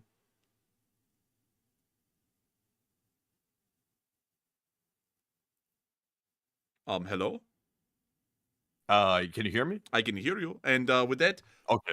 So moving on here to our next one. We're moving on to this one, which goes to Jay Bagwell, who puts in a $20 donation. And thank you very much, Jay, for the $20 support. And we appreciate that. And also, Jay said, congrats, guys. And in case you're wondering why we like watching the show, we're here for you. Hot dog voice. Here for me. But seriously, you guys are the best. And thank you very much, Jay, for the kind words as well. And also, thank you for being a personal friend of the channel. We really do appreciate that very much, more than you can even know. And also, thank you very much for being a longtime channel legend. And also, thank you for being here for me. And Enforcer, what say you? And I have to thank you, aw man, so much for the support of the channel. Aw man, and being here for me. But nevertheless, I always get a laugh, man, whenever we do that me thing. Oh my lord, that was such a cringe post. But anyways, beyond that, I do thank you so much for the support, J-Bag1, for the kind words. And also, like Matthew was saying, thank you for being a true friend of the channel, not really of the channel, of Matthew and mine. I got to thank you so much for being an amazing friend. You've helped us out in times that have not really been the best of conditions, and we cannot even put it out there how grateful and appreciative we are of folks like you and the kind of friend that you are to Matthew and me personally. Not a friend to the Enforcer channel, not a friend to the Lee Spring Army, but to Matthew and me ourselves. I got to thank you so much for that, and I got to thank you for always being an amazing friend of the channel and always giving kind words, support, and backing us up through and through every single step of the way. And so with that, thank you so much once again. I hope that does address that incredibly well. And with that, we are on to the next one. And also, friend of the channel, by the way, means us, Enforcer, because us two are the channel at this point. So, but anyways, moving on to our next one. This one goes to GunFox61, who puts in a $20 donation, and thank you very much, GunFox, for that $20 support. And he said, location, Tamaqua Station Restaurant. Yes, the food is very good. Oh, I'm glad to hear it. Oh. He said, and also, question from the chat. In 1862, Philadelphia founded. 1864, singing of the CSS Albemarle. And 1864, Second Battle of Fair Oaks in Virginia. 1812, the U.S. annexed West Florida from Spain. Interesting. I thank you so much for the support and sharing another day in the history, GunFox61. You've always shared the days in the histories recently, and I love them, honestly. I think they're really neat. Also, Tamaqua Station Restaurant. We're going to have to pull that up. Tamaqua Station Restaurant. So, maybe it's this one. Where is this? It is in Tamaqua. In Pennsylvania. Yeah! Dude, I love that. I love that because railroading history in Pennsylvania is truly the best. Like, I just don't think you can top it. You have Altoona up there. You have the Horseshoe Curve. Like, no joke. Have you seen the Horseshoe Curve, Matthew? Like, its natural location in the world? I have. Right there. Look at that. That's crazy. I drive that route on Train Sim World. I love it. It's a really cool one. Also, I think a train crash somewhere around here. It was a pretty famous crash, too, because a decent amount of people died in it. It was a very unfortunate one. I think they were coming down from the Glitzen Tunnel. Yeah, it was, like, right here. Like, I think at Gumtree Hollow, and it was this curve, and they just went flying right off the tracks and into this area right here, if I remember correctly. I wish we could find out. I wish there was like a historical marker or something around there. But anyways, moving on from that, let's go back up here to Tamaqua and let's check out this station and the restaurant because we have to look at this kind of stuff. I'm a foamer, so we have to look at it. And so, oh, that looks good, dude. Harvey House. Man, that is that Harvey House quality right there. But this isn't in Atchison, Topeka, and Santa Fe territory, so maybe not. But that does look good. Man, those steaks... They cook them rare. Like, oh, we have one of these. We have one of these here in Calera. These are actually, Matthew, these are actually fireless steam locomotives. And fireless? Yeah, they run off of compressed air. Well, that's very eco-friendly. Well, the reason why they do that, Matthew, the reason why is because they generally worked around flammable fuels, and so they didn't want an active fire near them, so they would use these little, like, compressed air, kind of like steam locomotives. I forgot how they made the compressed air. I forgot, like, the exact details of how that worked, but it was still fireless, which was a pretty neat thing about it. We actually have one in Calera. I think it was used by Alabama Power for a little bit, and someone said, whoa, it's ugly. Yeah, it's ugly as hell, but these things are neat for, like, the technological, kind of like, I guess you could say, innovation they were, but they're not cool looking at all. They're pretty damn hideous. But anyways, the food looks good. If we're ever up in this area, we are going to have to check this out and look at that. They even got a GP38. Those are actually used a lot by CSX these days still. But this is a cool station. I like it, me personally. And if we were ever in the area, we will check it out. But with that, you know what, folks? I said that there's one down in Calera. I'm going to show you all the one in Calera. So let me go down here to our railroad museum. This is the one for all of Alabama. It's okay. It's not great though. But let me see if they'll show it here. There it is. Yeah, it is the Alabama Power Company. We have one too. Very interesting. Yeah, it's pretty cool, actually. But anyways, with that, I hope that does address that well. And thank you so much once again for support and helping this channel to keep on running. And I guess at James Green Coffee, we can truly say when we look at those, wow, look at that boiler. But with that, we are on to the next one. Dang, you're waiting for like the laugh track or something to come in. But anyways, our next one here is going to go to Tommy 2 Turnt. He puts in a $10 donation, and thank you very much, Tommy, for the $10 support. He said, I'm glad I found your channel, and keep it up.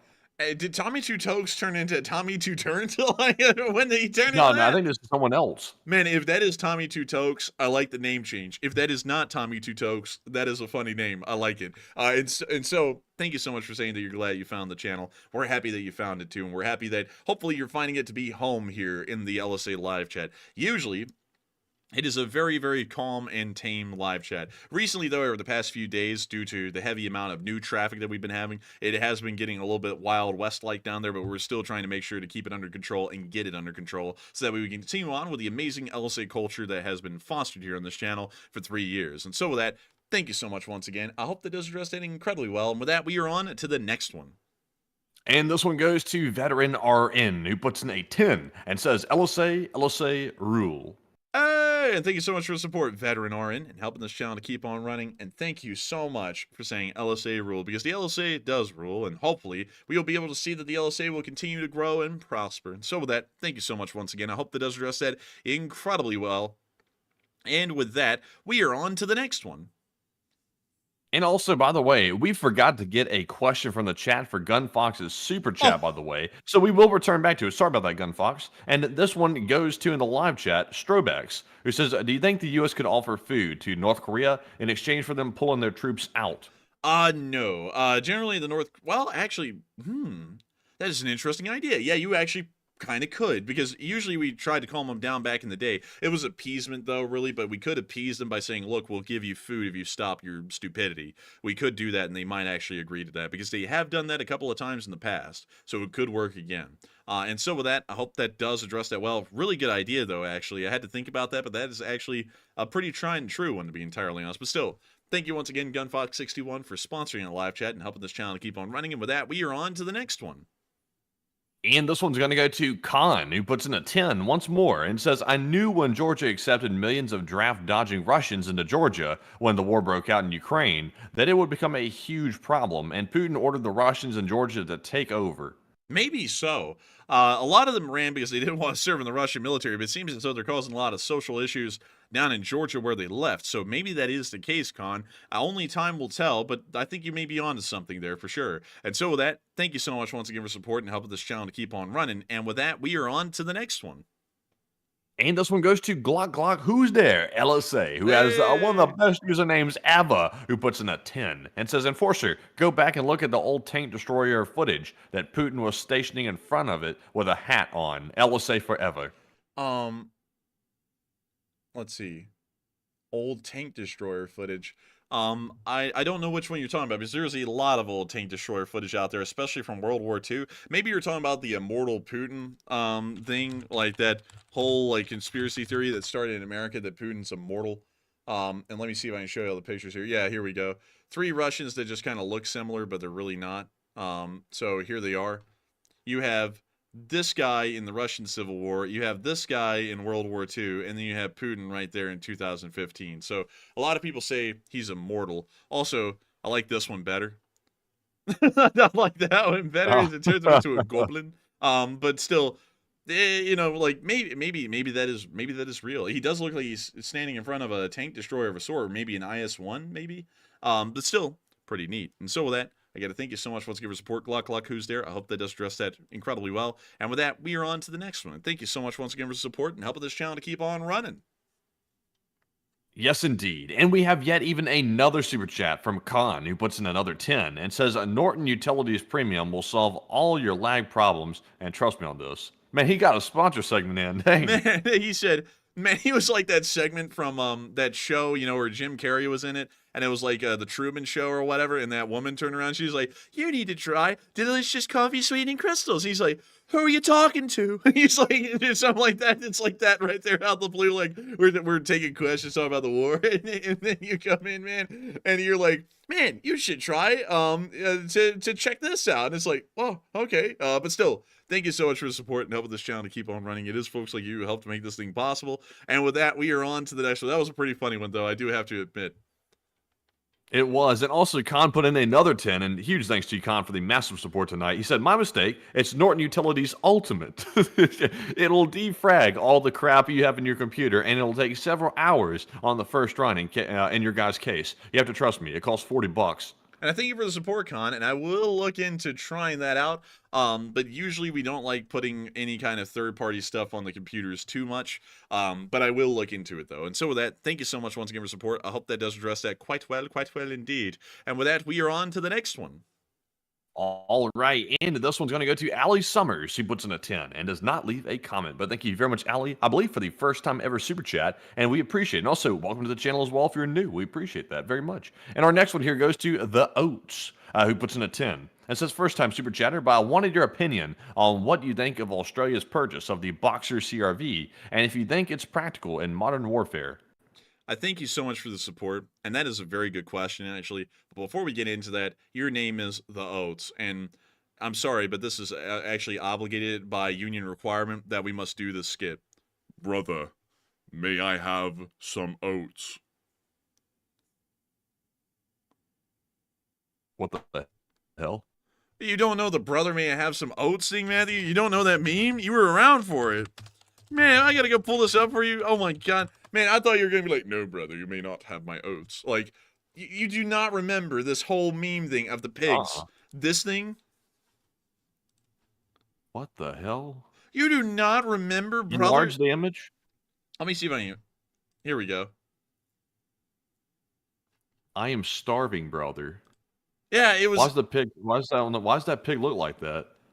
Because, dude, it's the meme. It's the painting of these fat pigs, and he's eating oats. And this pig is like, brother, may I have some oats? And this one's like, no, brother, you may not have the oats, for the tall, skinny gods have chosen me to eat the oats. And then the one over here is like, brother, do not be deceived. The tall, skinny gods have decided to feed you the oats because they are fattening you up to bring you to the house of no return. And then the other pig was like, nonsense, brother. The tall, skinny gods bring us to dine with them. They would not ever do something like that. And then the other one's like, no, brother, you don't understand. I have seen what is beyond the tall, skinny, what was it, sticks or whatever. They had taken me to a place where they consumed our flesh or something like that. It was like this whole like Renaissance like drama thing that they had around this painting. It was like a whole meme for like, I think like a year, like back in like 2017 or so. And everyone was like, brother, may I have some oats? Like at least in school. And so I thought you had heard of this.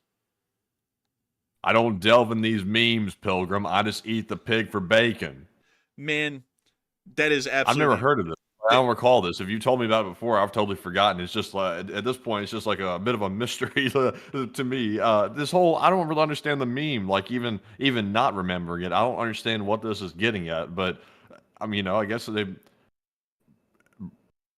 what the, why do you spell brothers like that? What's that little thing above brothers?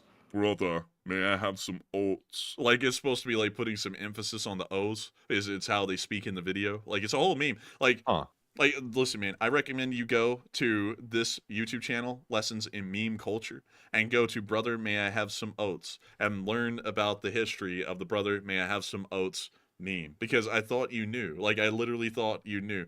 And that's why when I saw the oats, I was like, brother, may I have some oats? And then you're like, what the hell? And I was like, what do you mean? I was like, this is a meme that was around when we were in school. But still. Someone's really stretching coming up with that one.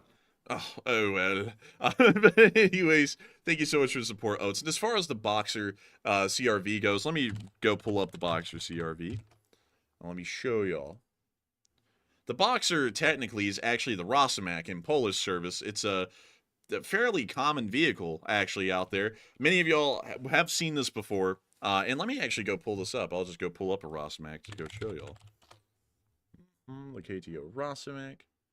Yep, they are looking to be a one-to-one copy nearly, except for the turret. The turret's different, but at least the actual hull is the same. So the Boxer CRV is actually kind of technically already used in Ukraine at this point. However, the turret on the Boxer looks to be very heavily inspired by a CV90 as well as a Puma. And it looks to have a similar main gun, maybe a 35mm main gun if I had to take a guess. And so let me go down and see if I'm correct. And it should be under the weaponry. Oh my lord. Dude, someone has absolutely spazzed out on this thing. I've never seen a Wikipedia article this long for an armored vehicle like this. Like, that's actually cool, legitimately. But anyways, let's see here. Heavens. Mobility and transport. Heavens. We just need to find the gun. Oh my heavens. Well, you see all the German boxers, and then the Rosmax, the Polish version of that. And, okay. Are they ever going to show us the... Oh my lord. Dude, this is the long... It doesn't even give us... Okay, whatever. Anyways, these things are kind of already used. They would be effective on the battlefield because it's an armored fighting vehicle, kind of an infantry fighting vehicle. It's almost the same thing. So they work very well on the front lines. So I would say, yes, the Boxer would be well suited for the battlefield in Ukraine. And so with that, thank you so much once again for support. I hope that does address that quite well indeed. And with that, we also have some big news. Matthew? Tell everyone. All right, folks. I just texted the enforcer and let him know that unfortunately, my brain and my vocal cords are telling me it's time to take a bit of a rest. Egads! And I think... egads. And the brother, may I have some oats thing, sent me off the cliff. It sent me over the edge. Not really, that's a joke, by the way. But no, my brain is getting very tired right now. And also, it looks like we have a good bit of super chats to go. And I don't think we're going to be able to hang in for the rest of them. It's just too many. It's like 20 more to go. And by then, I might be a vegetable. But once again, folks, thank you all once again for helping us to hit the 300,000 subscribers. That is a huge milestone. And we're not trying to like minimize that whatsoever. And we really haven't either. We've been talking about it quite a bit, but thank you all very much for subscribing to the channel. We appreciate that very much. And also, I see people getting a laugh out of the Brother Oats thing with the pigs on the meme. I don't know what it's about, but I'm going to check that out and probably dream and have nightmares about it. But anyways, I will see you all tomorrow, and thank you all once again for the support tonight. And get some rest. Slava Ukraine, Iram Slava. And I'm turning it over to the enforcer who has access to the spreadsheet. And we will see you all tomorrow. And of course, a good night to Enforcer Matt right there, and brother will have some oats. Moving on from that and into our next super chat. There is a $5 super chat from Alcacer. And Alcacer said, today's booms are precise,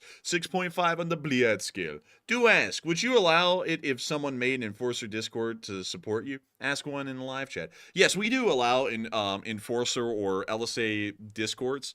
And not that we ever like sanctioned them and are like, this is a Enforcer channel approved one. Like, we never do that. But if you ever do want to make a Discord just kind of like as a fan community kind of a thing, as an unofficial thing, we're totally fine with that, really.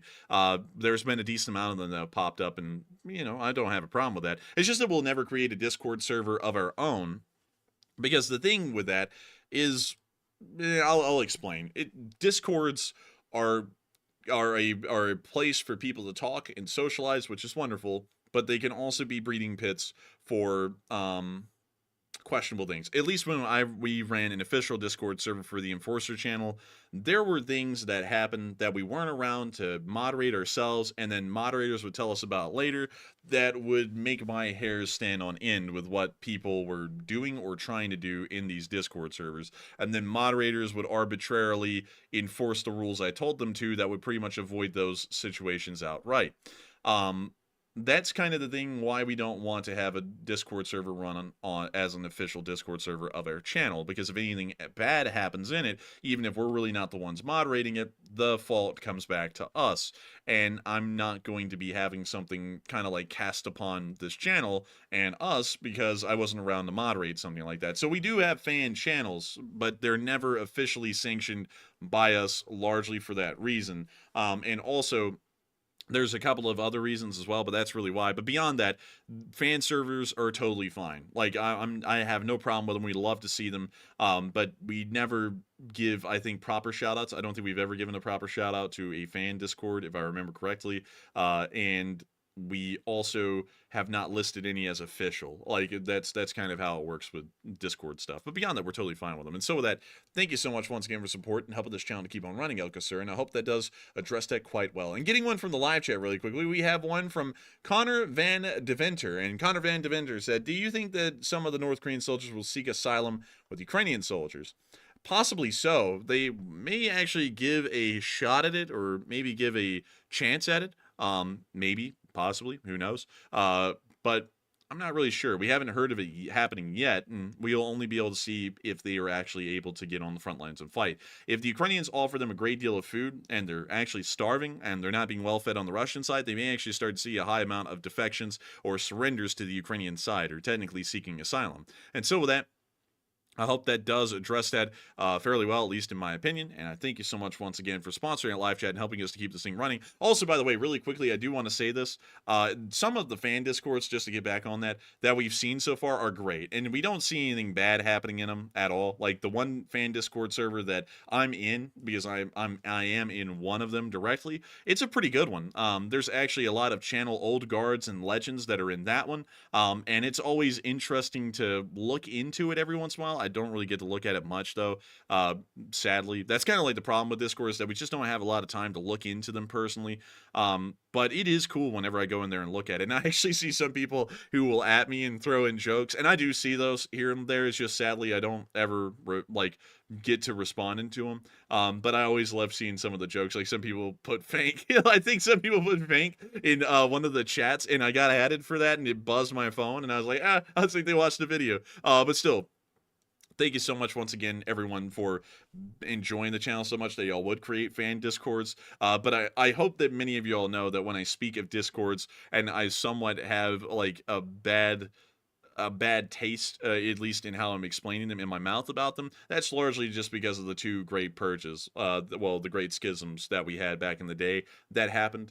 And so for that reason, like Discord servers, I was always like, oh my god, I was like, Discord servers could be pretty rough. But still, I've never seen anything bad in any of the fan servers I've seen so far. Like all of them have been very good.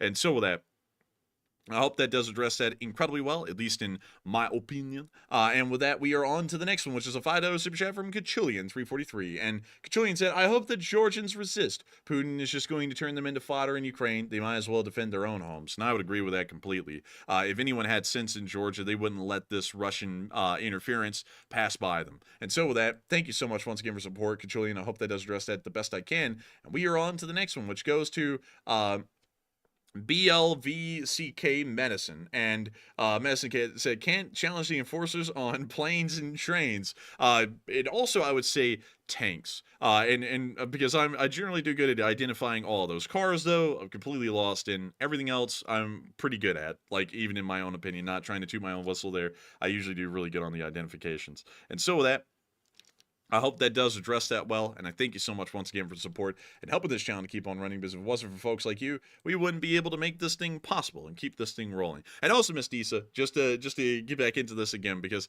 I want to make sure that that statement's clarified that I was making, because maybe it came off a bad way. I'm not really sure if it did. Sorry to everyone who is in a fan Discord, but there are a lot of nice people on Discord, at least in the fan Discord that you and me are in, Miss Disa. That is a great one. Like, everyone in there is incredibly nice. It's always fun to drop in here and there and be able to look at it. And that is a great fan Discord server. It truly is a model Discord server, at least is what I would say. But it is also a very good server because of its scale, because it's a very easy one to moderate. Because back in the day, I can't remember the exact number. I think one of our Discord servers got up to like 9,000 members. It was very high, and at that point there were so many members and there were so many active ones at any given moment of the day.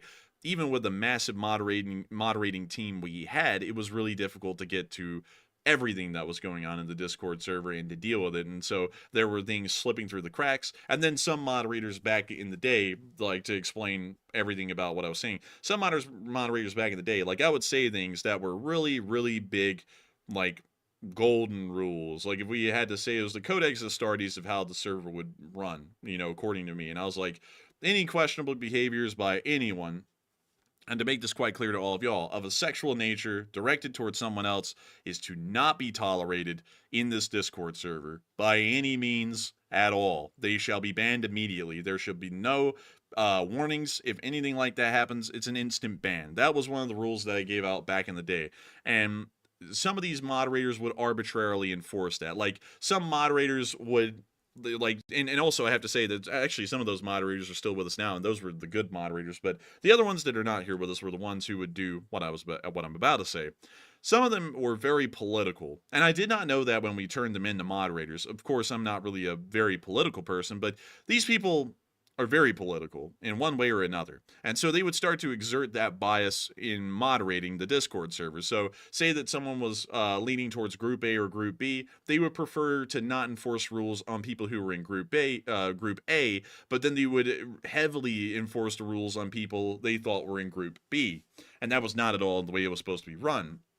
And so in one instance, there was a person who was heavily leaning politically in the direction of some of the top moderators that started to do things of a sexual nature, at least messaging things of a sexual nature, to someone who was in the Discord server who should not be receiving messages like that, if you all get what I'm saying. And this was all completely without my knowledge. This is something I found out a little while later. And so the moderators, because they saw that this person had violated one of the golden rules that I said someone was supposed to get an instant ban for, and because that person was on their political side of the fence, they decided, oh, we're not going to ban him because we like his political opinions. We're just going to give him a timeout, and then he can come back and do it again. And so then in the second rate schism on the Discord server, when we finally just deleted him, I came in, I was like, folks, I'm hearing that y'all are starting to arbitrarily enforce rules on people because you agree with their political alignment, and that's not at all what the LSA is about. It's supposed to be politically neutral, so I'm going to have to come in here and start getting a little bit more control of this thing. And then one of the top moderators wanted to tell me, oh, by the way, I just wanted to tell you, someone has been saying very sexual things to someone that is against your rules, and instead of banning them, we timed them out. And I said, why did you time them out? That is a rule that I said, that is an instant ban. I don't even have to be here for that. That's just an instant ban. That happens. And they're like, well, we just thought that, you might just, object to that. I was like, why the hell would I object to that? That is like a big golden rule here. And so then at that point, I was like, this is not going to be something that I'm going to let fly, where stupid stuff like that keeps happening. So I was like, the Discord servers are gone. And so that's like just one of the stories of like the bad experience we had with the big Discord servers that we used to have. But beyond that, we do have loads of amazing fan Discords, and the one that you and me are in, Miss Disa, is an amazingly good fan Discord server for the LSA. And so with that, I hope that does address that well. I hope that also does clarify for folks who are in the fan servers what I mean by my statements, where I was like, sometimes there's questionable stuff that happens in Discord servers. That's by personal experience. Not that happens in fan servers. The fan servers are great, but our official servers back in the day, those things started to get to the point I was like, this isn't even a fan server. Like, with the way moderators are just arbitrarily enforcing things, this is becoming almost like something that isn't even close to resembling the channel or what we stand for at all. And so with that, I hope that does address it the best I can. And with that, we are on to the next one, which is a 5 from Born in Ukraine and a 5 from Jeff Monhay, if I'm saying that correctly. And a huge thanks to both of y'all for the support. Both of y'all didn't throw in comments, but the support is amazing and helps us to keep this channel running. And so a big thanks to y'all once again. And with that, we are on to the next one, which is a $5 super chat from Laser314. And Laser said, now, the important number, how many Bobcats? And it was 6. And so with that, thank you so much once again for the support and helping this channel to keep on running. And it is amazing that you're here with us tonight and helping us to keep this thing rolling. Because if it wasn't for folks like you, we wouldn't be able to be here right now. And with that, we are on to the next one, which is a 5 from Peter Florence. And Peter Florence said, thanks for the great stream. And thank you so much for enjoying the stream. We put a lot of effort into it, and I'm glad to know that we are able to give a lot of people something to really enjoy and get a lot of news out of every single day. And so with that, a big thank you to you once again. I hope that does address that incredibly well. And also, Melanie, 1604, he said, I assembled a mod team for a community for people with autism and Asperger's with 200 users, and 24/7 finding mods that don't go abuse their power or allow their friends to violate rules was difficult. And that is true. Like, you have to find like the golden mod team to apparently be able to do that. I have seen that in the fan server I'm in. It's a gold mod team. It's an amazing one. They do great work in there. But as far as our servers was going, with just the raw amount of moderators that would be needed, because we didn't have 200 users, we had like close to 9 or 10,000 at the peak of the Discord server. To find enough moderators to be able to moderate an entire mass of people like that was insanely difficult, especially for everyone not to be showing favoritism and allowing people to violate rules.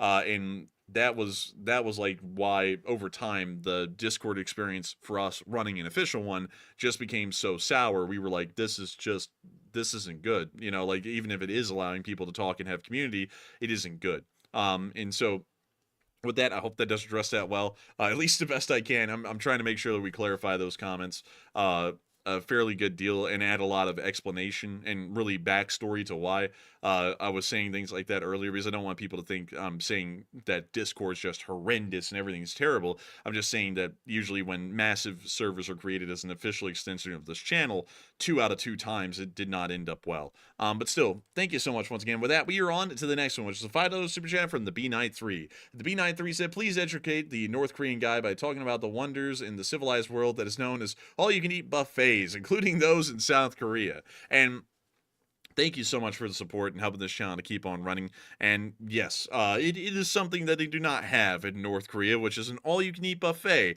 because that means they would be starving the next day if they ate everything that they wanted to. And so with that, I hope that does address that fairly well, at least the best I can.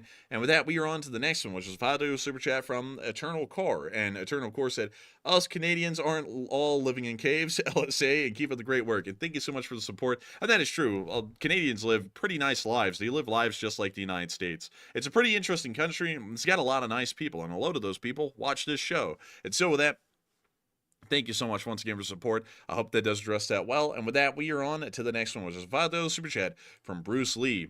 Bruce Lee said, to the Keurig Fund, so you can drink fancy coffee from snow and while eating KFC on Tuesday. And thank you so much for the support, Bruce Lee, because we certainly will be doing that here in the near future. And moving on from that, we got a $5 super chat from Los. And Los said, I still think that Putin is terminally ill and that he will launch the nukes from his deathbed. And maybe so, but we can only wait and see what time if he actually is ill at all. But with that, we are on to the next one, which is a $5 super chat from Lenaru Ball. And Lenaru Ball said, I've hung around. I'm almost old guard. You almost are, probably.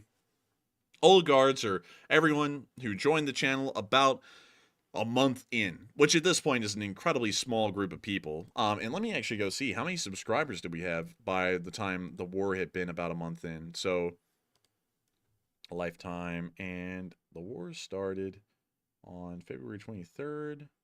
Yep, so we'll go to March 23rd. So by March 23rd, only 35,000 people, so about 10% of all of our subscribers can claim that they are old guards, by the definition of an old guard being here since the first month of the war, in Ukraine at least. And so with that, I hope that does address that well, and I thank you so much once again for support and helping this channel to keep on running. And with that, we are on to the next one, which is a 5 from Peter Ortiz. And Peter Ortiz said, what is the latest Ukrainian military casualty count? We do not have the Ukrainian casualty counts. Those are kept classified, so we can never really even speculate on them, because the only thing we have are the Russians' casualty reports, and they claim that millions must fry, and there's just no way, because they aren't, you know, like there aren't even millions of Ukrainian servicemen in the military, so much less millions that have been killed. And so with that, I hope that does address that well. And we are on to the next one, which is a 5 from Leora Abigail. Leora Abigail said, keep up the great work always. Go LSA 300,000 snow coffees for everyone and Tuesday buns for dinner. And thank you so much for your support, Leora Abigail. And thank you so much for throwing in some kind words and congratulating us on 300,000 subs. And we cannot wait to have the birds on Tuesday with our coffee made of snow. And so with that, thank you so much once again. I hope that does address that incredibly well. And with that, we are on to the next one, which is a $5 super chat from Ed. And Irish Ed here, 300K, lucky the Irish, Braveheart, it's my island, you guys earned it, honestly. I think I have Stockholm Syndrome to the LSA, maybe. A lot of people have ended up being here for so long, I think some people may have Stockholm Syndrome, but I still thank you so much once again for the support and helping this channel to keep on running, because regardless whether you have Stockholm Syndrome or not, we're happy to have you here. And it's always been wonderful to have you here for a long time, Irish Ed, along with so many others who have been here for a very long time as well. And so with that, thank you so much once again. And with that, we are on to the next one, which is a $5 super chat from Khan. And Khan said, Clint Eastwood in Heartbreak Ridge was a much older platoon leader than John Wayne. And that is true, Khan. And I just feel like that's kind of weird, you know, because a lot of movies always represent NCOs and officers as way older than they actually are in real life. Because most officers, at least officers that would be out on the battlefield, are going to be somewhere maybe in their 40s as their oldest. And sometimes you'll see that actors represent these officers while in their 50s or their 60s. It's like, that's just, you know, at least as far as accuracy is concerned, it's a little too old. You know, not that that's a big problem. It's a movie, but, you know, if you want to really represent something accurately, you know, or something along those lines, it would be better to have someone of that age. And so with that, I hope that does address that incredibly well. And I thank you so much once again for the support and helping this channel to keep on running. And with that, we are on to the next one, which is a 5 from Mark. And I went to MOS school in Huntsville, Alabama at the Redstone Arsenal. And that is pretty cool to hear. The Redstone Arsenal is an incredibly interesting place in the United States. And it's one that's greatly underplayed. A lot of people don't know about it, and a lot of people don't talk about it. But it is very cool. And one day I hope to be able to make it onto Redstone Arsenal and maybe even talk a little bit about what they do there for U.S. Department of Defense rocketry development programs, as well as NASA on top of that, which also uses the Redstone Arsenal as well. And so with that, thank you so much once again for the support. I hope that does address that the best I can. And with that, we are on... One second, let me zoom out. Let me make sure to move back to Ukraine. And so with that, we are on to the next one, which is a 5 from DeMarco11. And DeMarco11 said, "Oh no, I tuned in at the end of the vintage train segment. The compressed air steam engine info was great." And I thank you so much for the support and enjoying that,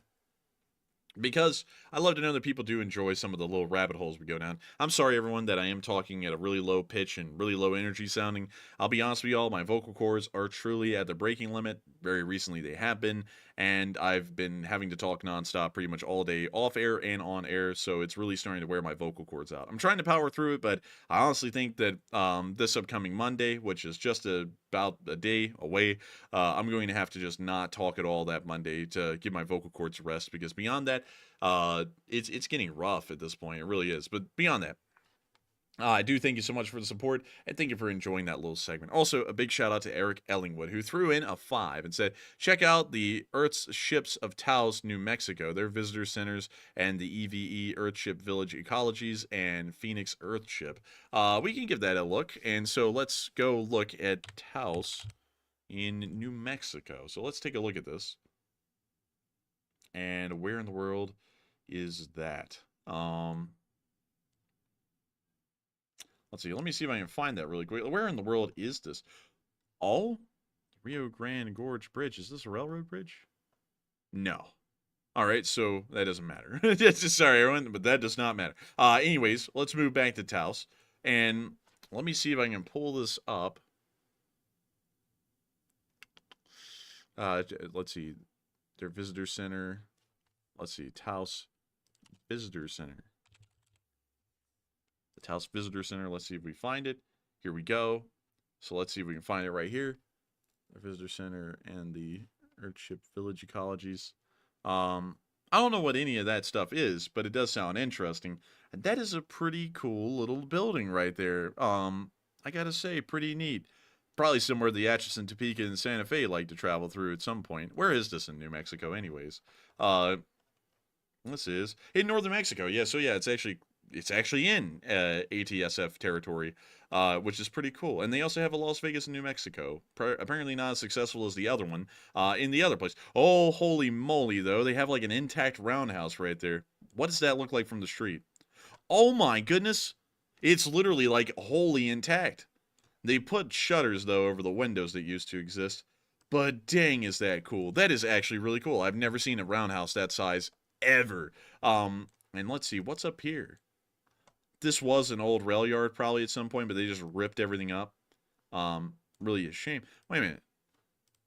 Is this an Amtrak station? Oh, nice. What is this?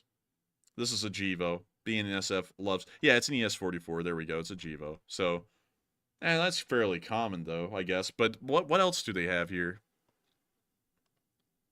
It says it's a running train station. They do have Amtrak signage right there, so it looks like it is a part of the Amtrak. Yeah, it is Amtrak. Which train is this, though? Is this the Southwest Chief? Because it would have to be. Let's see if it tells us that. Yeah, it's Southwest Chief. So That's interesting. I didn't know that they had Las Vegas, New Mexico on the Southwest Chiefs route. So that is pretty interesting. That's actually really cool. And so I guess it goes from Las Vegas, then on to Santa Fe, which is over here. I believe the Southwest Chief. Let's see. So Southwest Depot. Wait, what the hell? So this says it's an active train station for New Mexico Rail. They have their own? What? I've never even heard of this one. This is actually crazy. So Amtrak does not service Santa Fe, apparently, well, at least this station, but does it service another station in Santa Fe? Because I remember the Southwest Chief ought to do that at some point, somewhere, but I'm not seeing a station for that. Whack. Whack. That is crazy. Wait, hang on. So if it stops in Las Vegas, well, obviously it would have to stop in Albuquerque. So, you know what? Let me just go pull up the Southwest Chief and let's find out if it does stop in Santa Fe, because I think I remember it did at some point, or it would have. So let's see here.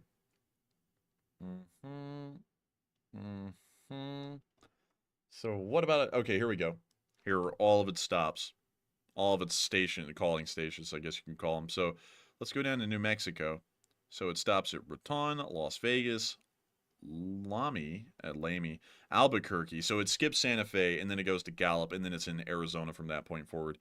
So that's wild. I, for some reason, just did not know that it stopped in Las Vegas and New Mexico. That's actually a very interesting find, speaking of New Mexico.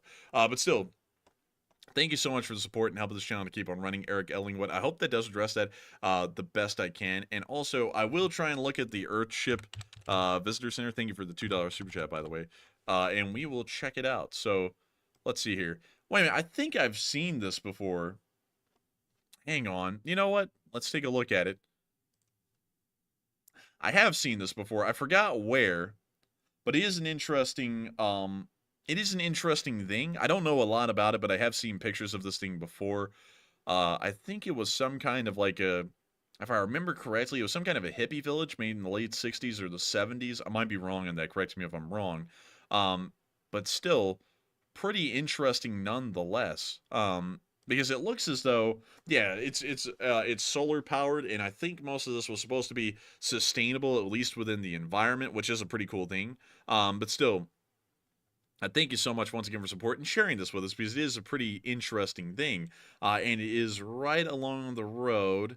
Oh my lord, we were actually right there. I looked at the Rio Grande Bridge and I said, it doesn't matter. And then I just moved on right out of that and did not move further over. I would have seen it if we had just moved right over there. But still, thank you for the support and sharing that with us, because it is an interesting little building over there for sure. And so with that, I hope that does address that the best I can. And with that, we are now moving on to a 2 from Blitz, a 1 from PHI, and a 1 from Dennis Conroy. And I got to thank all 3 of y'all for the support. Every single bit counts, and we thank every single one of y'all for y'all support, whether it is big or small. We are entirely grateful to each and every one of y'all. And so with that, thank you to all of y'all once again for y'all support. And with that, we're now going to be moving on into our live chat segment, where we're going to be answering the Morse code decoders of the stream and 3 live chat questions due to time constraints. And so moving on into the Morse code decoders of the stream, we have Cliff Simonson, Mark Hodges, Earl Bernew, Kevin J, Paul Schultz, David Millsaps, Roll Fluffiness, and Arbel Garbo. And they said, Morse code for today, Iran getting obliterated along with a coup in Georgia, Russia being plastered, and it is, let's see, I think that last part was mistranslated, but nevertheless,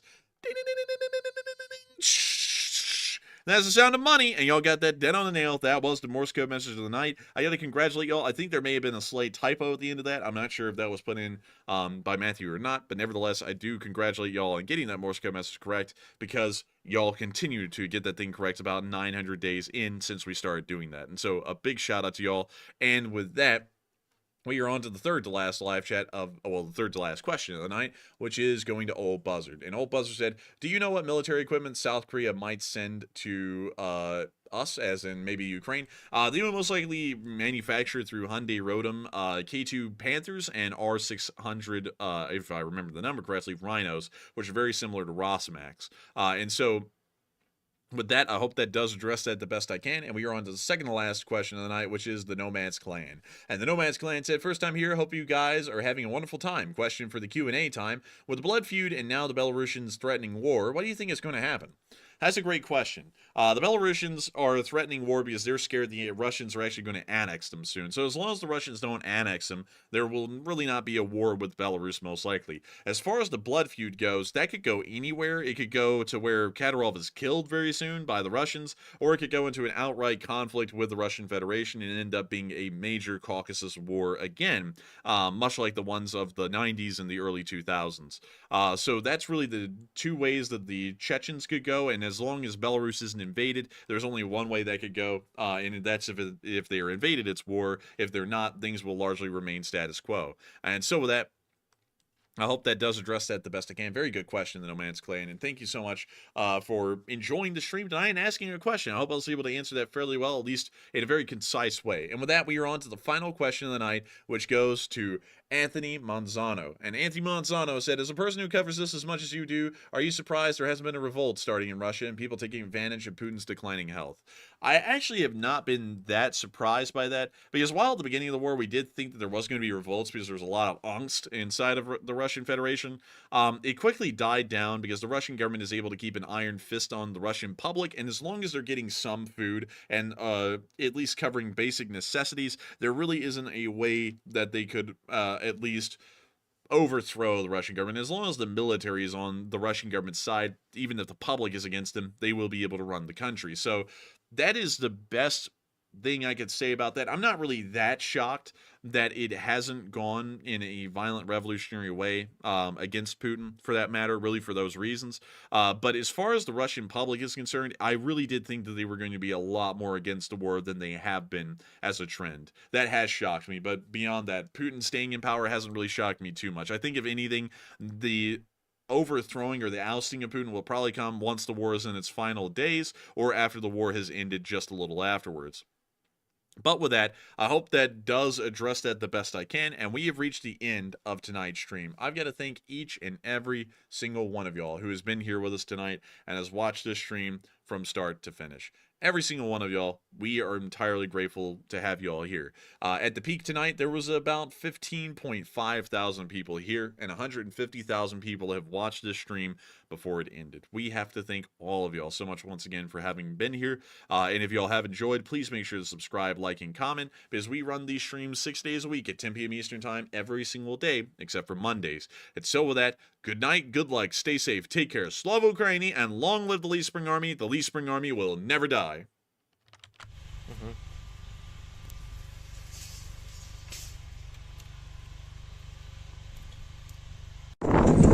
Yes. The Lee Spring Army sends its regards.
Spring on me,